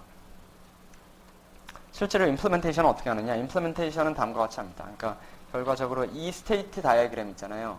이 스테이트 다이어그램을 어떤 식으로 회로로 구현할 거냐를 그러니까 결국 얘가 도대체 안에 이걸 어떻게 설계해야 되느냐? 다음과 같이 설계를 합니다. 다음과 같이. 전 세계 99% 이건 디지털 PLL도 거의 이렇게 설계해요. 이렇게 설계하고요. 그래서 기본적으로 보면 D 플립플랍인데 D가 VDD로 그냥 쇼트가 되어 있고요. 요 밑에도 마찬가지고. 여기 레퍼런스 페이즈는 이쪽으로 오고 클락으로, 디바이드 된 신호는 밑에 클락으로 옵니다. 그 다음에 이 D 플립플랍이 보통 D 플립플랍이 아니고 리셋이 있는 D 플립플랍이에요. 자, 그러니까 제가 이게 에지 트리거니까 레퍼런스가 이제 하이가 되면 어떻게 되죠? 아웃풋이? 아웃풋도 D가 1로 묶여 있으니까 하이가 되겠죠. 그렇죠? 근데 만약에 제가 리셋 신호를 하이로 켜버리면 얘는 다시 0으로 내려옵니다. 그렇죠? 일단 그런 회로고, 그럼 얘가 어떻게 동작하는지 보면 처음에 예를 들면 레퍼런스가 먼저 떴어요. 레퍼런스가 먼저 뜨면 어떻게 되죠? 레퍼런스가 먼저 뜨면 아웃풋이 하이가 되겠죠. 그렇죠? 레퍼런스가 먼저 뜨면 업 시그널이, 요게 업인데 요 업이 올라갑니다. D 플립플랍이 이게 VDD로 묶여 있으니까. 그렇죠? 그리고 좀 있다가 디바이드 된 신호가 오죠. 그렇죠? 디바이드 된 신호가 오면 얘가 하이가 되면 어떻게 되죠? 얘가 좀 있다가 하이가 되면 어떻게 돼요? 그러면 얘도 1이 되겠네요. 그렇죠? 하이가 좀 있다가 얘도 하이가 되는데, 그러면 둘 다 1이네요. 얘도 1이고 얘도 1. 그렇죠? 업다운이 둘 다 켜졌잖아요. 그렇죠? 둘 다 켜졌는데 둘 다 1이면 어떻게 되죠? 엔드 게이트가 둘 다 1. 그러니까 리셋 너도 1. 그렇죠? 리셋이 하이가 되겠죠. 그렇죠? 리셋이 하이가 되는 순간 어떻게 돼요? 다시 내려오겠죠. 얘도 내려오고. 그렇죠? 그래서 이 회로를 레퍼런스가 하이가 뜨면 업이 1이 되고, 그렇죠? 디바이더가 하이가 뜨면 다시 리셋 시켜서 업다운 둘 다 0 만들고, 요게 이제 D 플립플랍으로 하고 리셋 그 엔드 게이트로 구현이 된 거죠. 그렇죠? 그리고 얘가 1인 상태에서는 그 다음에 레퍼런스 에지가 또 들어와도 상관이 있습니까? 상관없죠. 계속 1이죠. 그렇죠? 그러니까 이 부분이 이제 그렇죠? 업이 1인 상태에서 업이 하이로 갔는데 또 레퍼런스가 또 들어왔다. 계속 1 유지하면 되는 거잖아요. 레퍼런스가 또 들어와도 계속 1 유지하면 되는 거잖아요. D 플립플랍이 그 역할을 잘 하고 있죠. 그렇죠? 지금 아이디얼 경우하고 only difference가 뭐예요? only difference는 여기 지금 다운 펄스 또는 업 펄스가 얘가 리셋이 될 때 다운이 잠시 뜰 수밖에 없잖아요. 그렇죠? 다운이 뜨면 그렇죠? 뜨면 둘 다 1이 되면서 이제 꺼지니까. 그렇죠? 여기 아주 쇼트 펄스가 여기 생긴다는 거. 그거만 차이점이겠죠. 그렇죠? 쇼트 펄스 생기는 거. 하지만 페이즈 디퍼런스는 어떻습니까? 페이즈 디퍼런스는 여기서 다시 이 부분을 이제 확대해서 보면 먼저 레퍼런스가 들어왔고요. 그 다음에 좀 있다가 디바이더가 들어오죠. 그렇죠? 그럼 업이 어떻게 돼요? 업이 여기서 이제 하이가 되는 거고, 다운은 좀 있다가 여기서 하이가 되죠. 그렇죠? 그렇다가 이제 리셋 딜레이 때문에 둘 다 이제 0으로 가겠죠. 그렇죠? 페이즈 디퍼런스는 여기서부터 여기까지죠. 그렇죠? 페이즈 디퍼런스는 여기서부터 여기까지 요거거든요. 지금 둘 다 켜졌을 때는 어때요? 둘 다 켜졌을 때는 커런트가 그냥 일로 가고 차지가 일로 안 넘어가죠. 그렇죠? 안 넘어가니까 이 부분은 상관이 있어요, 없어요? 상관이 없죠. 그렇죠? 차지가 루필터로 넘어가는 부분은, 커런트가 루필터로 차징되는 부분은 요 구간만이잖아요. 요 구간만. 그렇죠? 그러니까 둘 다 켜져 있는 부분은 사실 상관이 없다는 거죠.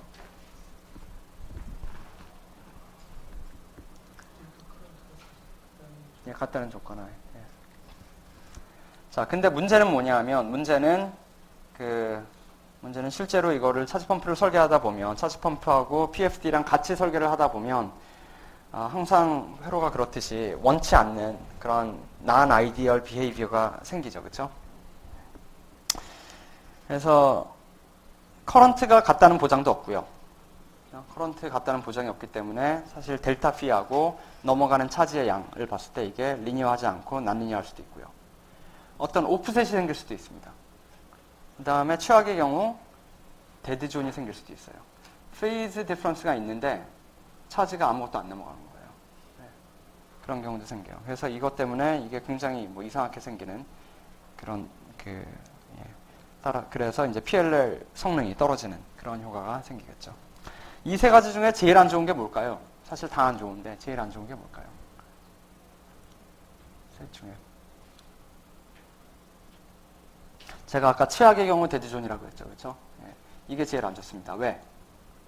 데드존이 생긴다는 얘기는 뭐예요? 데드존? 데드존 생기면 페이즈 디퍼런스가 있음에도 불구하고 차지가 안 넘어가죠. 그죠? 그럼 게인이 얼마예요? 여기서부터 여기까지 PD 게인이 얼마죠? 여기서부터 여기까지 게인이 얼마죠? 게인이 얼마예요? K가. 페이즈 디퍼런스는 있는데 예? 게인이 얼마예요? 아웃풋이 뭐예요? 0. 그러니까 게인이 얼마예요? 0. 그렇죠? 게인이 0이면 PLL은 루비 오픈이에요? 클로즈예요? 오픈인 거죠. 그렇죠? 그러니까 데드존이 있는 상태에서는 PLL은 오픈이라고 봐야 돼요. 그러니까 제일 안 좋은 거죠. 그렇죠? 네. 그래서 데드존을 어떻게 어보이드 하는지부터 얘기를 하겠습니다. 데드존을 피하려면 데드존이 왜 생기는지부터 좀 봐야겠네요. 그렇죠? 그러면 데드존이 보통 언제 생기냐 하면 페이즈 디퍼런스가 굉장히 작을 때 생겨요. 굉장히 페이즈 디퍼런스가 거의 뭐 차이가 없을 때. 여기서 보면은 페이즈 디퍼런스가 클 때는 문제가 없는데 작을 때 생겨요. 왜 생기느냐?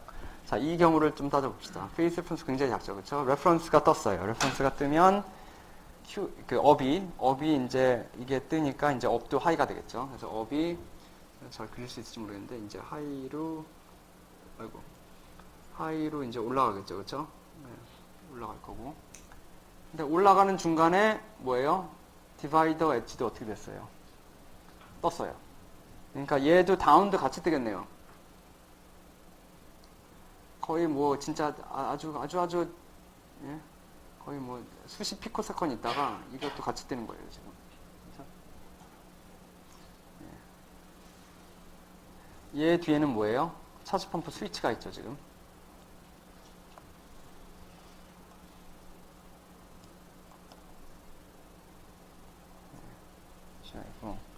그래서 얘네 둘 다가 이렇게 막 올라가고 있습니다. 이렇게 막 올라가고 있고요. 올라가고 있는데 둘 다 엔드 게이트를 보니까 엔드 게이트가 어떤 트레스홀드를 지나면 어떻게 돼요?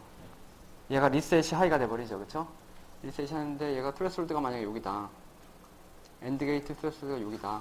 둘 다 1 됐죠. 그렇죠? 1 되니까 어떻게 될 것 같아요? 다시 내려오겠죠. 0으로.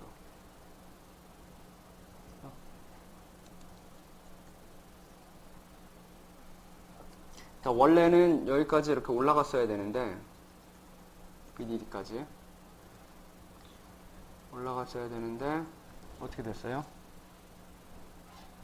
얘가 엔드 게이트가 너무 빨리 켜지는 바람에 얘가 바로 그냥 죽어버렸죠. 그렇죠?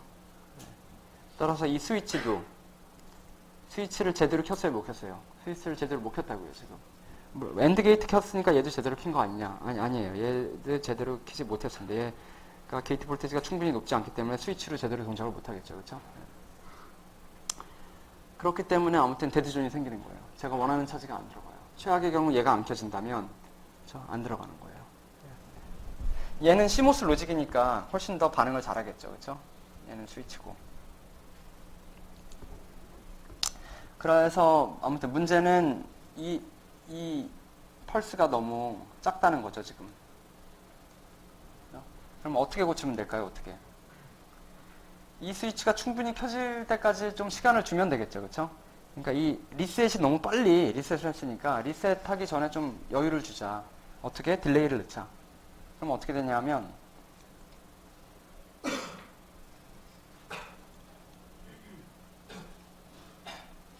아까는 요 스레솔드 여기 요 스레솔드에서 바로 켜졌는데 그렇죠? 바로 켜지긴 하더라도 제가 이게 하이가 되더라도 리셋되는 거는 리셋이 되려면 시간이 좀 흘러야 되잖아요. 딜레이만큼 그렇죠? 그러니까 실제로 떨어지는 건 언제 떨어지냐면 리셋 딜레이 때문에 요 딜레이 때문에 떨어지는 거는 한참 있다가 떨어집니다. 한참 있다가 떨어져요. 그렇죠? 그러면은 스위치를 둘 다 충분히 켤 수 있겠죠. 그렇죠? 그래서 딜레이를 충분히 공급을 해줍니다. 딜레이라 해봤자 뭐 결국 인버터가 되겠죠. 그렇죠?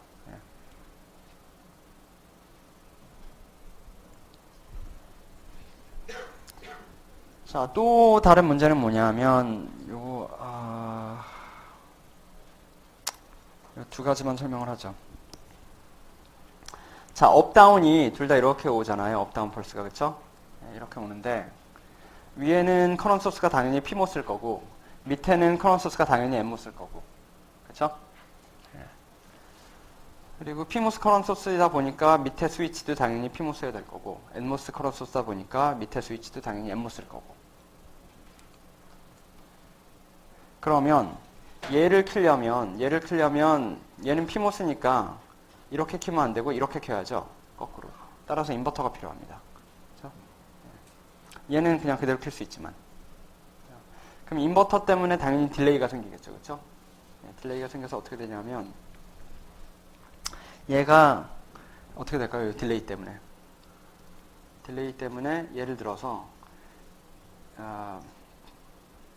얘가 락을 했다고 일단 가정을 합시다. A하고 B가 락을 했다고 가정하면 요 QA, 이제 업이 되겠죠. 업하고 다운 신호는 만약에 아이디얼하게 락이 됐다면 이게 페이즈가 얼라인 돼야겠죠. QB하고 업하고 다운이 얼라인 돼 있겠죠. 그렇죠?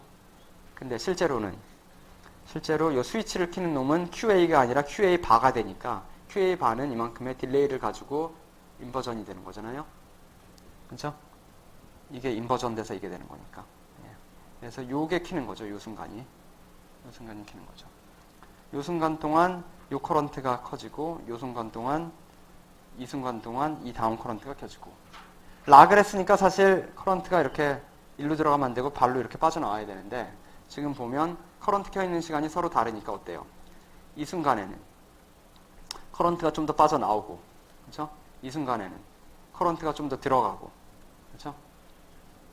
결과적으로 네트 커런트는 빵이지만 넷 차지는 0이지만 컨트롤 볼테이지가 한번 올라갔다가 내려갔다가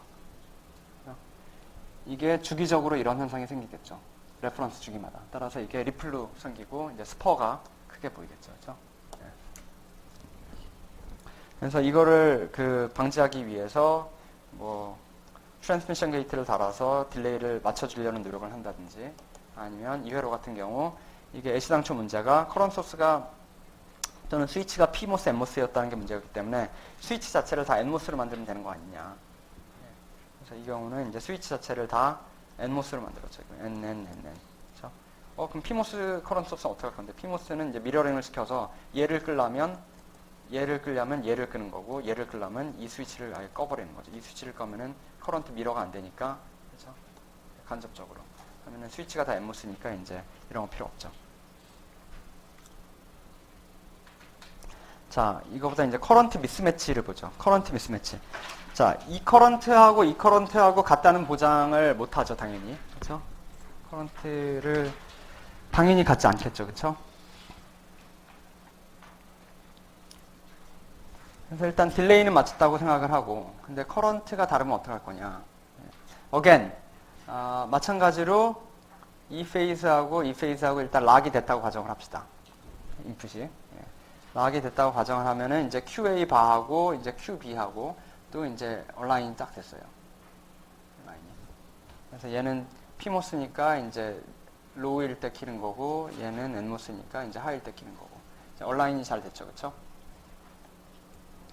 얼라인이 아주 잘 됐는데 자, 문제는 뭐냐 하면 이 커런트가 예를 들면 얘보다 더 작은 거죠. 얘는 커런트가 굉장히 크고 얘는 커런트가 작고 그럼 어떻게 돼요?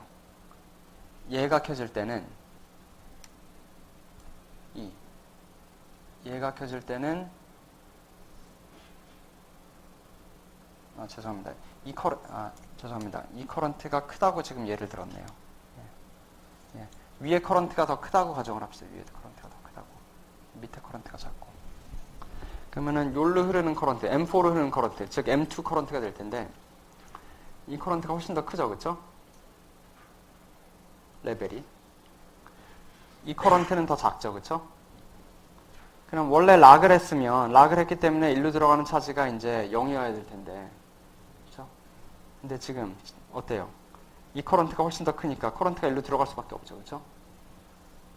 넷 커런트가 이만큼이 요 차이만큼이 생기는 거거든요, 지금. 그럼 볼테이지는 당연히 어떻게 돼요? 올라가죠. 그럼 얘는 락일까요? 아닐까요? 락 스테이트가 아니겠죠. 그렇죠? 그럼 락 스테이트를 맞추려면 어떻게 해야 되죠? 얘가 락킹이 되려면 자연스럽게 결국 락킹이 되려면 일로 들어가는 넷 차지가 0이어야 되죠. 차지가 0이도록 맞춘다는 얘기는 뭐예요? 이 면적이 똑같으면 되겠죠. 그렇죠? 여기서 결국 커런트 공급되는 거랑 여기서 빼주는 커런트가 결국 똑같아야 되죠. 차지가. 그러려면 이 커런트가 차지양이 똑같아야 되고 결국 커런트가 작은 놈이 좀 더 오래 켜져야 되죠.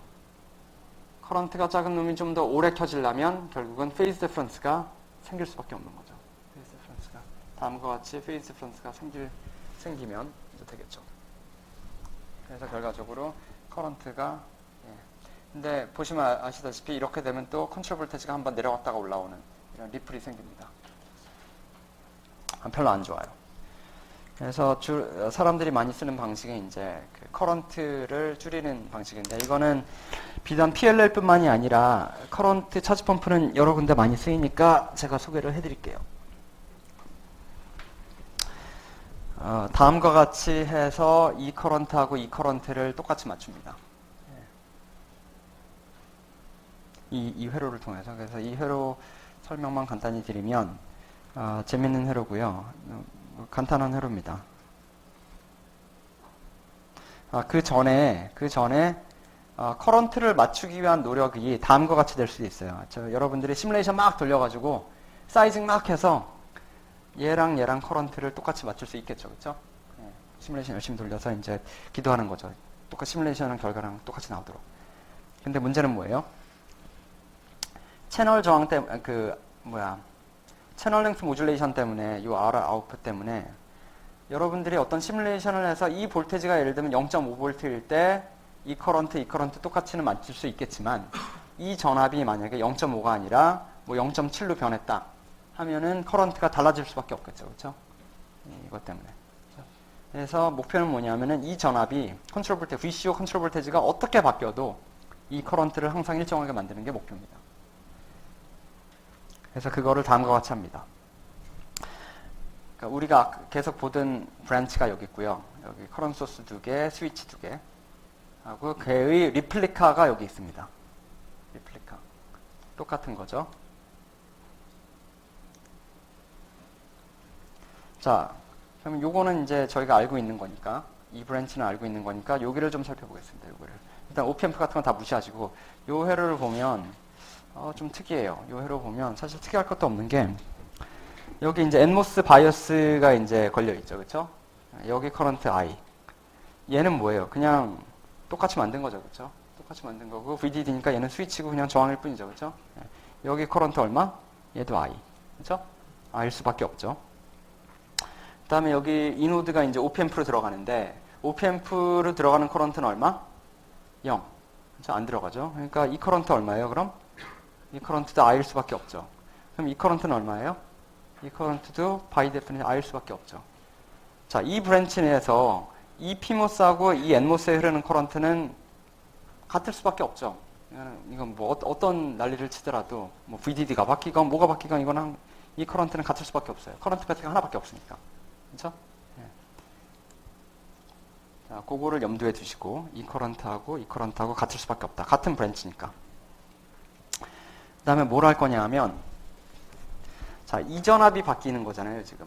그렇죠? 이 전압이 컨트롤 볼테이지에 따라서 뭐 올라갔다 내려갔다 하는 거겠죠. 그렇죠?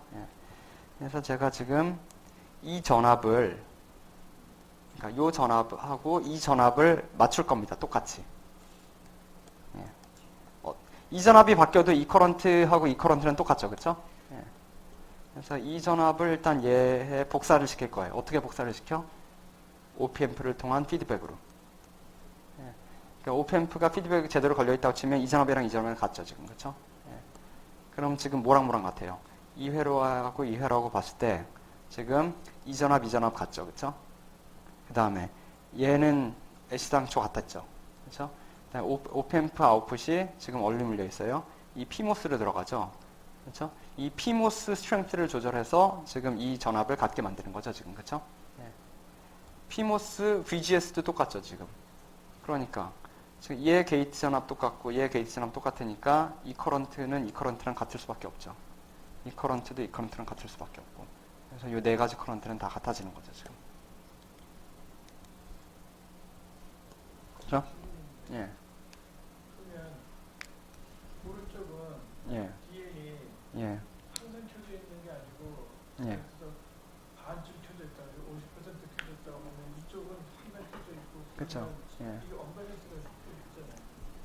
언밸런스 굉장히 중요한 질문인데 그래도 이 전압은 그러니까 커런트가 들어갈 때가 언제죠? 커런트가 들어갈 때가 얘가 켜 있을 때죠. 그 순간 두 개가 같으면 되잖아요, 그렇죠? 그러니까 얘는 항상 얘를 그러니까 이 브랜치는 지금 항상 돌아가고 있죠, 그렇죠? 그러니까 이 브랜치는 항상 얘를 모니터하고 있고요. 얘가 켜졌을 때 얘랑 컨디션을 같게 만드는 거죠. 물론 트랜지언트 이펙트는 조금 있을 수 있겠죠. 트랜지언트 이펙트 좀 이따 말씀드릴 텐데 처음에 얘가 켜질 때 커런트하고 이 커런트가 완전히 똑같을 거냐? 그거는 조금 다를 수 있겠죠. 근데 지금 저희 목표는 요거랑 맞추는 건데 물론 트랜지언트 이펙트 때문에 얘랑 조금 다를 수 있는데 전체적으로 아까보다는 훨씬 더 좋아진 거죠. 사실 이 회로가 그렇게 만만한 회로가 아닌 게 따져보면 지금 피드백 룹이 두 개거든요. 지금 이쪽으로 하나, 이쪽으로 하나. 그죠? 그래서 어떻게 걸려 있어요, 지금? 파저티브 피드백하고 네게티브 피드백이 동시에 있죠, 지금. 파저티브 피드백, 네게티브 피드백. 그죠? 네. 따라서 이게 파저티브 피드백이 있으니까 이거 뭐 언스테이블한 거 아니에요? 가 아니고 이게 그 아웃풋 로드가 좀 다르긴 합니다. 이게 훨씬 파저티브 피드백에 있는 이 캐패시턴스가 굉장히 커가지고 굉장히 크고요.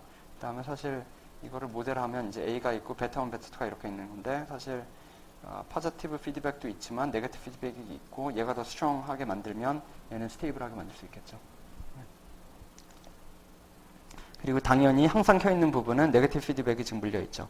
여기 그렇죠?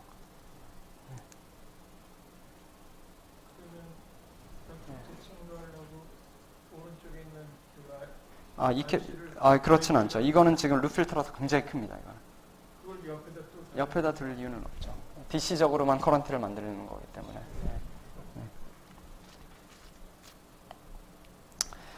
자, 차지 쉐어링 문제가 있는데 이거는 뭐 큰 이슈는 아니고요. 이거는 제가 생략을 하겠습니다. 기본적으로 뭐냐면 여기 페레시트 캡이 있어가지고 스위치가 꺼질 때 이 페레시트 캡 전압이 다시 이 경우는 VDD로 디스차지가 되고 이 경우는 뭐예요? 페레시트 캡에 어떤 전압이 이게 켜 있을 때는 컨트롤 전압이 여기 쌓여 있다가 차지가 쌓여 있다가 얘가 스위치가 켜지면 꺼지면은 이 차지가 다 M1으로 디스차지 되기 때문에 다시 켰을 때 어떤 이렇게 글리치가 생긴다는 건데 크게 뭐 이슈는 아닙니다. 생략하고 아무튼 그래서 그 차지 펌프의 이런 문제가 이런 non-linearity를 일으키고요. non-linearity를 일으키고 이게 여태까지 배웠던 PLL에서는 주로 큰 문제가 되진 않고 주로 스퍼로 나타나요. 스퍼로. 컨트롤 볼테이지가 이렇게 되는 스펙트럼에서 보면 스퍼가 뜨는 걸로 나타나고요. 컨트롤 볼테이지가 주기적으로 이렇게 흔들리는 걸로 나타나고 이게 뭐 문제가 될 수도 있고 문제가 안 될 수도 있습니다.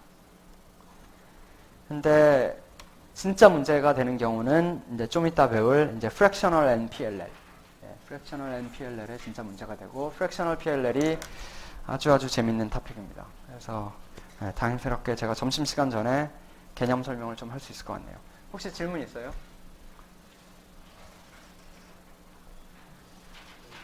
네. 예. 요거? 예.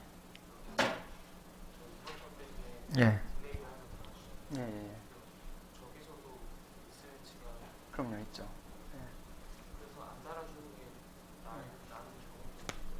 안 달아주는 게 나은 경우도요. 사실 이렇게 다는 것보다는 인버터를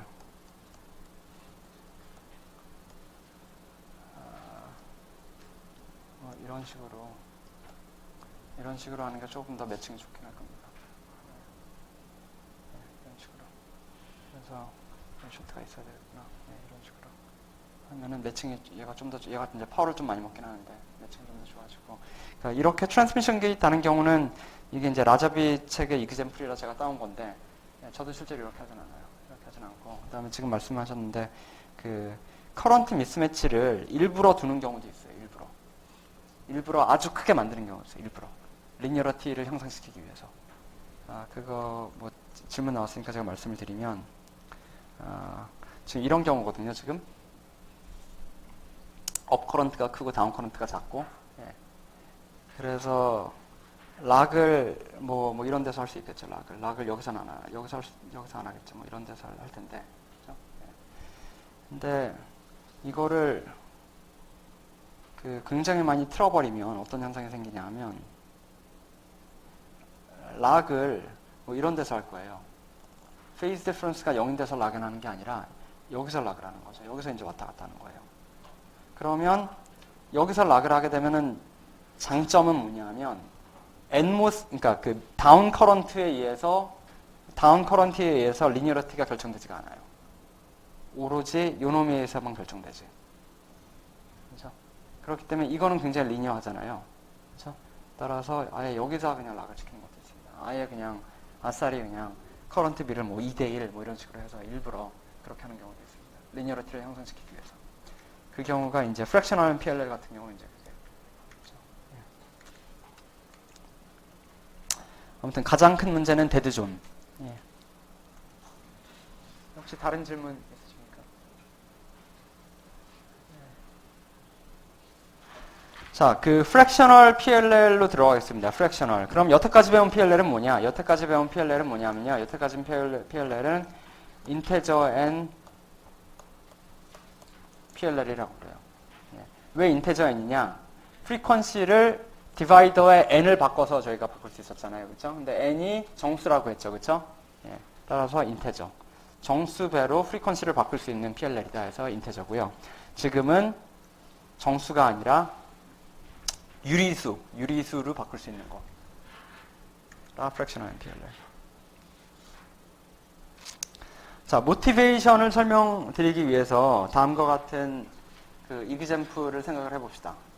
예를 들어 여러분들의 보스가 뭐 교수님이 다음과 같은 문제를 냈어요. 너 PLL 배워왔으니까 다음과 같은 PLL 좀 설계해 가지고 와. 아웃풋 프리퀀시는 1.8기가에서 1.89기가고, 그러니까 뭐 GSM이 되려나요? 덱트가 되려나요? 덱트.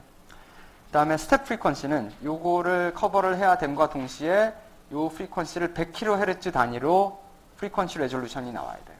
1.800도 필요하고 1.8001도 필요하고 1.8002도 할 수 있어야 되고, 아무튼 프리퀀시 레졸루션이 아웃풋 프리퀀시 스텝이 100kHz여야 되고, 세틀 타임은 한 100마이크로세컨드 됐으면 좋겠고, 그 다음에 페이스 노이즈는 10kHz에서 마이너스 70 정도를 얻었으면 좋겠다. 하니까 이거를 설계해 와라 라고 얘기를 했어요. 그러면 설계해야죠. 그렇죠? 그래서 알고 있는 차지 펌프 PLL로 이제 설계를 했어요. 설계를 해서 VCO를 1.8에서 뭐 1.89로 만들었다 칩시다. 네, 만들었고요.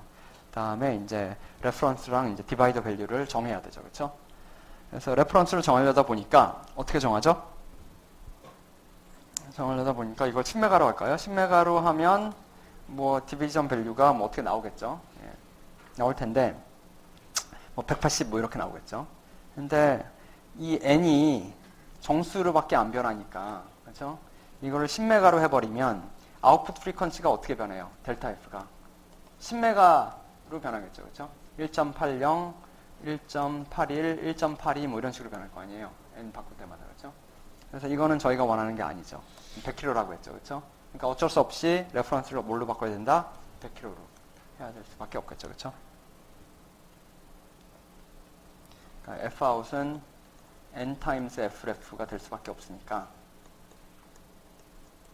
자, n이 정수배로 바뀌면 당연히, 그렇죠? 제가 100kH 스텝을 얻으려면 레퍼런스가 100kH가 될 수밖에 없죠. 그렇죠? 그래서 요거를 이제 100kH로 할 수밖에 없는 거고, 그렇죠? 그러면 n 값이 자연스럽게 n은 Fout 나누기 F. 그러니까 18,000에서 18,900이라는 숫자가 나오죠. 그래서 뭐 디지털 로직이니까 그렇죠? 18,000에서 18,900 뭐 설계하는 거 뭐 하면 되죠, 그렇죠? 예.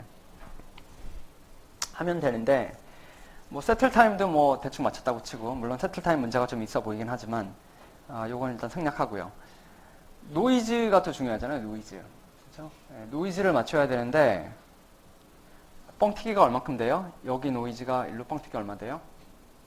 20 로그 n으로 되죠. n이 얼마? 18,900. 예. 이거를 실제로 계산하면 85dB예요. 예. 그러니까 여기 있는 노이즈가 85dB 증가해서 아웃풋으로 나온다는 얘기인데 다른 얘기는 무슨 얘기냐면 이게 마이너스 70dBc를 요구했기 때문에 얘 노이즈는 얼마가 돼야 된다? 여기서 85 뺀 마이너스 155보다 작아야 된다는 거죠. 그렇죠? 예. 그래서 이렇게 하면 되죠. 그렇죠? 그래서 이제 이렇게 하면 되니까 그래서 나는 그 교수님한테 이제 얘기하는 거죠. 교수님 이거 하려다 보니까 레퍼런스가 마이너스 155dBc짜리 필요해요. 라고 얘기하는 순간 교수가 뭐라고 해요? 이거는 그 원자시계에 필요하거든. 예. 따라서 이거 못 써. 예. 그러면은 어떻게 되죠 그럼? 이거 못하는 거죠. 그렇죠? 예. 못하는 거. 원자시계를 들고 다닐 수 없고 이건 당연히 크리스탈밖에 못 쓰니까. 크리스탈에서 이 정도 10K에서 마이너스 155 이건 뭐 택도 없는 얘기입니다. 예. 해서 이를 어찌해야 되나? 이거 풀어야 되는데. 그렇죠? 어떻게 풀까요? 원흉이 뭐죠? 원흉이? 이 문제의 원흉. 이 문제의 원흉이 뭐냐면은 이 문제의 원흉은 레퍼런스 프리퀀시가 100kH라는 거죠. 그렇죠? 왜? 디비전 밸류가 인테저로밖에 변할 수 없기 때문에. 이게 만약에 내가 1로만 변할 수 있는, 그러니까 정수로만 변할 수 있는 게 아니라 뭐 18.001로 될 수 있으면 얼마나 좋겠습니까? 그렇죠? 그러면 모든 문제가 풀리죠. 얘가 그러면은 10메가가 될 수도 있는 거고 심지어는 100메가가 될 수도 있는 거죠. n 값을 내 마음대로 정할 수 있다면. 그렇죠? 그러면 노이즈도 거의 안 올라올 테고. 그렇죠? 조금밖에 안 올라올 테고. 예, 그래서 필요한 게 프랙셔널 PLL이고요. 따라서 사람들이 이제 이거를 n을 프랙셔널로 할 수 있는 n을 한번 만들어 보자 라고 얘기를 했어요. 해서 나온 게 프랙셔널 PLL인데 그 개념이 잘 보면 그 오버샘플링 DA 컨버터하고 개념이 뭐 완전히 똑같습니다. 그래서 그 여러분들 ADC, DAC 데이터 컨버터의 그 백그라운드가 얼마나 있으신지 모르겠지만 그렇게 이해를 하시면 굉장히 빠를 겁니다. DA 컨버터 개념으로 또는 AD 컨버터로 개념으로 생각해요. 그래서 AD 컨버터, DA 컨버터를 아시는 분 별로 안 계시네요. 그래서 모르실까봐 제가 아주 개념적인 슬라이드를 갖다 드릴게요. DA 컨버터가 뭐죠? DA 컨버터는 뭐예요? 디지털 워드가 있으면 그걸 아날로그 볼테지로 보여주는 거죠. 그렇죠? 예. 0하고 1이라는 숫자가 디지털이죠. 그래서 0하고 1이라는 숫자를 가지고 0.23V를 만들어내는 게 DA 컨버터죠. 그렇죠? 예. 그림으로는 다음과 같이 생각할 수 있어요. 저한테 페인트가 하얀색하고 검정색밖에 없어요. 0, 1. 근데 저는 회색을 만들어내고 싶어요. 회색을. 어떻게 하면 될까요? 어떻게 하면 되냐면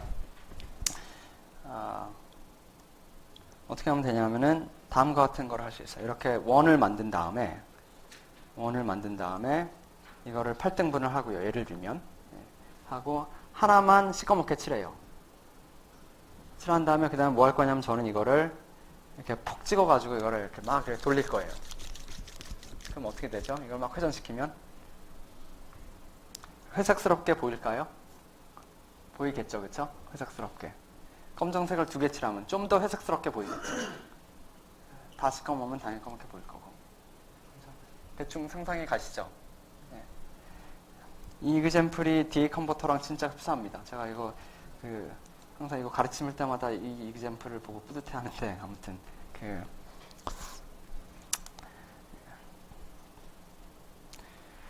이 레졸루션을 좀 더 키우려면 어떻게 하면 됩니까? 이거를 좀 더 이렇게 세세히 나누면 되겠죠. 그렇죠? 나눠서 검정색을 이런 식으로 하면은 좀 더 그레이 스케일을 좀 더 많이 표현할 수 있겠죠. 그렇죠? 네. 이게 오버샘플링 DA 컨버터의 핵심입니다. DA 컨버터라는 얘기는 뭐냐면 제가 0하고 1을 가지고 중간 0.1, 뭐 0.125가 되겠죠. 0.25 뭐 이런 걸 만들었다는 거고, 그렇죠? 아날로그적으로 중간 색깔을 만들어냈잖아요, 그렇죠?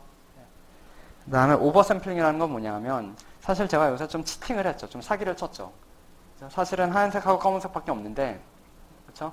이거를 평균적으로 봤을 때 회색이라는 거잖아요. 평균적으로 봤을 때, 그렇죠? 평균적인 그 평균 필터는 누가 해요? 사람 눈하고 뇌가 하죠, 그렇죠? 사람 눈이 막 샘플을 한 다음에, 그렇죠? 사람 눈이 로페스 필터를 자연스럽게 하면서 회색밖에 못 보죠, 그렇죠? 그러니까 나한테 필요 이상의 샘플이 막 들어오는 거예요, 지금. 필요 이상 또는 제가 핸들할 수 없을 정도의 샘플이 막 들어오는 거고, 나이키스트 이상으로 들어오니까 저는 눈에 자연스러운 에버리지 필터링 기능이 있으니까 그거의 평균적인 색깔만 보는 거죠, 그렇죠? 그렇죠? 이걸 제가 느리게 돌리면 어떻게 돼요? 느리게 돌리면 여러분들이 회색으로 느낄까요? 안 느끼겠죠, 그렇죠? 검정색이 따라가는 게 보이겠죠, 그렇죠? 근데 빠르게 돌리고 해서 제 눈의 필터 밴드위스보다 더 빠르게 돌리는 순간 그때부터 이제 뭐로 보여요? 회색으로 보이겠죠. 그렇죠? 그게 이제 오버 샘플링이라는 겁니다.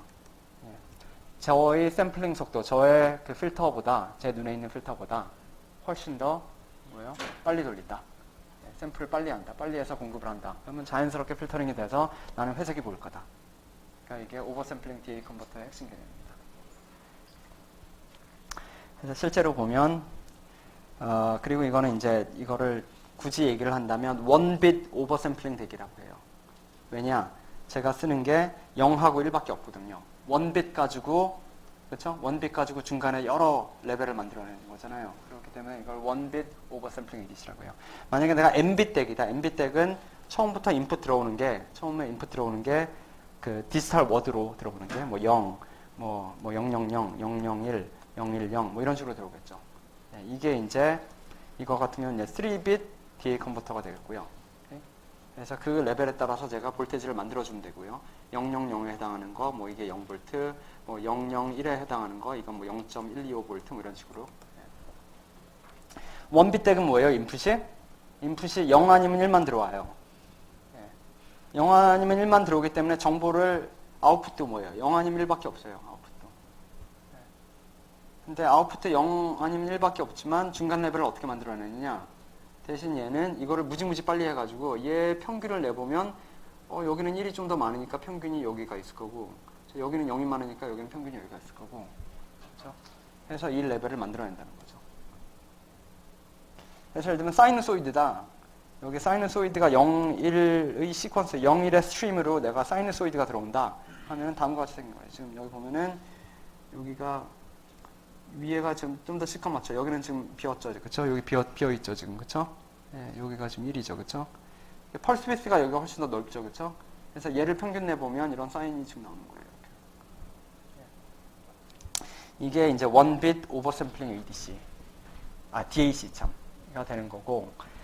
자, 이거를 델타 시그마라고 이거를 이제 만들어내는 거를 델타 시그마 구조로 만들어내죠. 그건 좀 이따가 말씀드릴 거고. 아무튼 요게 이제 원빗 오버샘플링 DA 컨버터의 핵심이라고 보시면 되고 또는 이거라고 생각하셔도 되고 자, 감을 잡으신 분들은 자, 이거를 사용해서 어떻게 하면은 이거를 프랙셔널 밸류로 만들 수 있을지를 빠른 분들은 캐치를 하셨을 것 같은데 그렇죠? 나는 이게 예를 들면 180이고 181밖에 못 바꾸는데 180.1을 만들고 싶다. 그러면 이 개념 쓰면 되겠죠. 그렇죠? 어떻게? 다음과 같이 얘를 좀 바꿔서 아웃풋이 레퍼런스가 10메가고요. 이게 900메가고 오케이?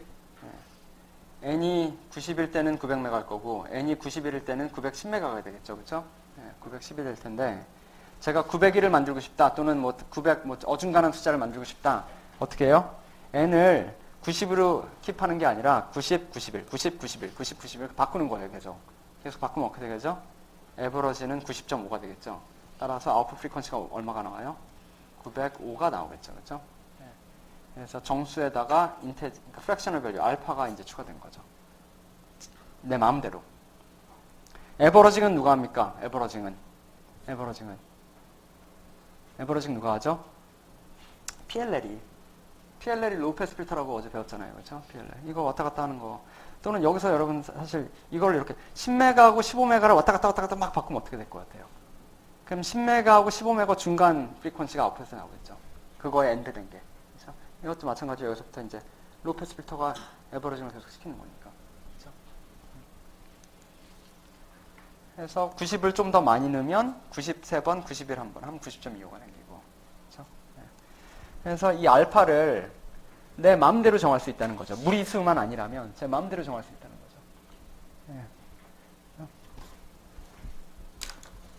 자, 이게 그 프랙셔널 PLL의 이제 기본 개념이고, 이제 여기서 이제 시작이 되는 건데, 자, 그럴싸하게 들렸을지는 모르겠지만, 좀 문제가 좀 있어 보이지 않습니까? 문제가 좀 있어 보이죠. 무슨 문제가 있어 보일까요? 무슨 문제가? 제가 실제로 90.5를 하는 건 아니잖아요. 90, 91을 하는 거잖아요. 그렇죠? 실제로 90.5 하는 건 아니죠. 아니면 거꾸로 1로 들어가서 제가 실제로 이 볼테지를 만들어내는 건 아니잖아요. 이 볼테지 만들어내는 게 얘 아니면 얘 만들어내는 거잖아요. 지금. 그렇죠? 이거를 평균 내니까 이게 나오는 거잖아요. 그러면 얘 스펙트럼 보면 이놈의 스펙트럼을 보면 진짜 사인이 나올까요? 아웃풋에서? 아니겠죠. 지금 이 찌꺼기도 있잖아. 지금 찌꺼기는 노이즈라고 볼 수 있겠죠. 퀀티테이션 노이즈라고 볼 수 있겠죠. 그렇죠? 이 노이즈도 어딘가 깔리겠네. 그럼 노이즈가 깔리겠죠. 그렇죠? 이 노이즈가 있을 거예요. 이 노이즈가. 이 노이즈를 줄여야겠죠. 가급적이면. 줄이면 줄일수록 좋겠죠. 그렇죠? 그럼 상식적으로 생각했을 때 지금 여기서 보면은 뭐예요? 여기서 보면은 이 사인만 있는 게 아니라 스펙트럼을 보면 사인만 있는 게 아니라 노이즈가 굉장히 많은 거예요. 지금. 그렇죠? 로우 패스 필터를 하면 어떻게 되는 거예요? 요 파형 보면 어떻게 되죠? 요 파형 보면 이 파형 보면은 막 진짜 막 엉망진창인데, 그렇죠? 이 파형 보면은 이거 스무드 아웃 했으니까 이런 식으로 나오겠죠. 이렇게 했음에도 불구하고 뭐가 좀 찌글찌글 하겠죠, 그렇죠? 그렇죠? 스펙트럼 보면 어때요? 스펙트럼 보면 로우 패스 필터를 했기 때문에 여기가 어떻게 돼요? 사실 이건 로우 패스 필터라고 보면 이제 노이즈가 여기가 좀 줄어야겠죠, 여기가. 사실 이 경우는 이제 밴드 패스 필터 하는 게 더 말이 되는데, 아무튼. 그렇죠? 당연히 이 밴드위스, 이 필터 컬어 프리퀀시가 줄으면 줄일수록 얘는 더 스무드 아웃이 되면서 어떻게 돼요? 더 사인스럽게 보이겠죠. 그렇죠? 자, PLL로 돌아가면 뭐예요? PLL로 돌아가면 이 PLL 밴드위스가 작으면 작을수록 뭐가 돼요? 작으면 작을수록 이 노이즈가 줄어들겠죠. 이런 그 찌꺼기 노이즈가 줄어들겠죠. 그렇죠?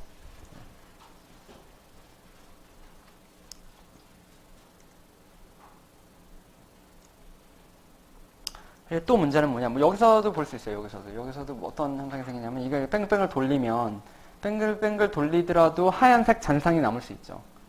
그렇죠? 하얀색 잔상이 남을.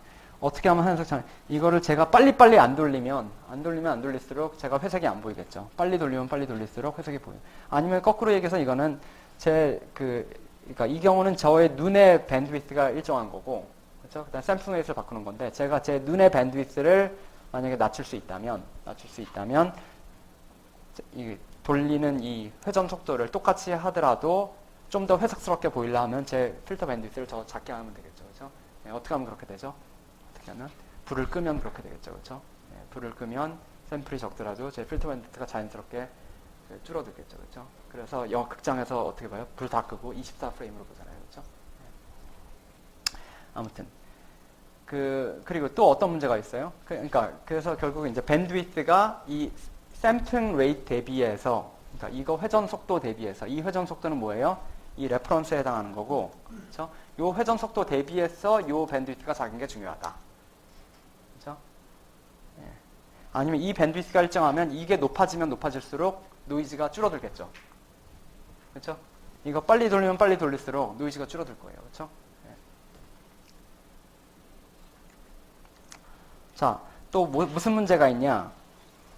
솔직히 제가 이거 돌리면 아무리 빨리 돌려도 뭐 아무리 빨리 돌리면 굉장히 빨리 돌리면 뭐 회색으로 보이겠지만 어중간하게 빨리 돌리면 여러분들 이 검정색 하나 쫓아갈 수 있을 것 같지 않아요? 회색으로 보이기는 하는데 뭔가 검정색 비스무를 한 게 선이 이렇게 뺑뺑뺑뺑 지나가네. 마치 자전거 그 살 이렇게 보이는 것처럼 그럴 것 같지 않아요? 그렇죠? 그러다가 그 살이 엘리어싱 때문에 거꾸로도 가끔씩 회전할 거고, 그렇죠? 보이겠죠, 그렇죠? 그게 뭘까요? 그게 이게 뺑뺑 돌리는 게 보일 거 아니야 지금, 그렇죠? 그게 뭐예요? 그게 결국은 여기서는 어떤 주기적으로 뭐가 돌아간다는 얘기인데 그게 스퍼로 나타나는 거죠, 스퍼로. 그 스퍼를 어떻게 없앨 수 있을까요, 그거를? 스퍼를 어떻게 없앨 수 있을까요? 스퍼를 없애는 방법 중에 하나가 뭐냐 하면, 좀 이따 얘기하죠, 스퍼 없앨 때. 일단 그래서, 그렇게만 알아두시고, 예. 일단 실제로, 그러면 이거 n을 어떻게 바꿀 거냐, n을 그냥 뭐 바꾸면 됩니다. n을 그 디지털 로직이죠, 이건. n이 있는 거고, 사실 어떻게 해석할 수 있냐면은, divide by n이 있는데, 여기다가 0을 더할 건지 아니면 1을 더할 건지 둘 중에 하나 고르면 되는 거죠. 그렇죠? 디지털리. n으로 할 건지 n 플러스 1로 디바이드를 할 건지. 그래서 걔를 컨트롤하는 거예요. 디지털 로직이죠. 그렇죠? 그래서 아주 간단한 예인데 어큐뮬레이터 아웃풋에서 캐리를 가지고도 할 수 있어요. 예를 들면 이게 어큐뮬레이터니까 맨 처음에 인풋에 제가 3을 집어넣었다고 칩시다. 그리고 얘가 3비트예요. 그러면은 처음에 리셋 됐으니까 0이 나오죠. 그렇죠? 0. 그다음에 그 다음 사이클에 3 더하죠. 그러니까 3. 그다음 또 3 더하니까 6. 또 3 더하니까 9. 9인데 얘가 내가 아까 3비트라고 했으니까 뭐야? 오버랩이 한 번 되면서 그렇죠? 8, 0 하고 이제 1이 나오겠죠. 그렇죠? 그다음에 4, 7, 2, 5 이렇게 나오겠죠. 그렇죠? 근데 여기서 한번 오버플로우가 날 때 캐리아웃이 1이 나오거든요. 그렇죠? 예, 요 1 가지고 제가 요거를 제어한다는 얘기예요. 1 가지고.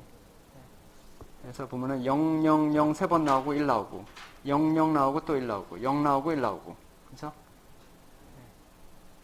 잘 보시면 0, 3, 6, 1, 4, 7, 2, 5 0, 3, 6, 1 요 패턴이 반복되죠 지금. 그렇죠? 네, 요 패턴이 반복돼요.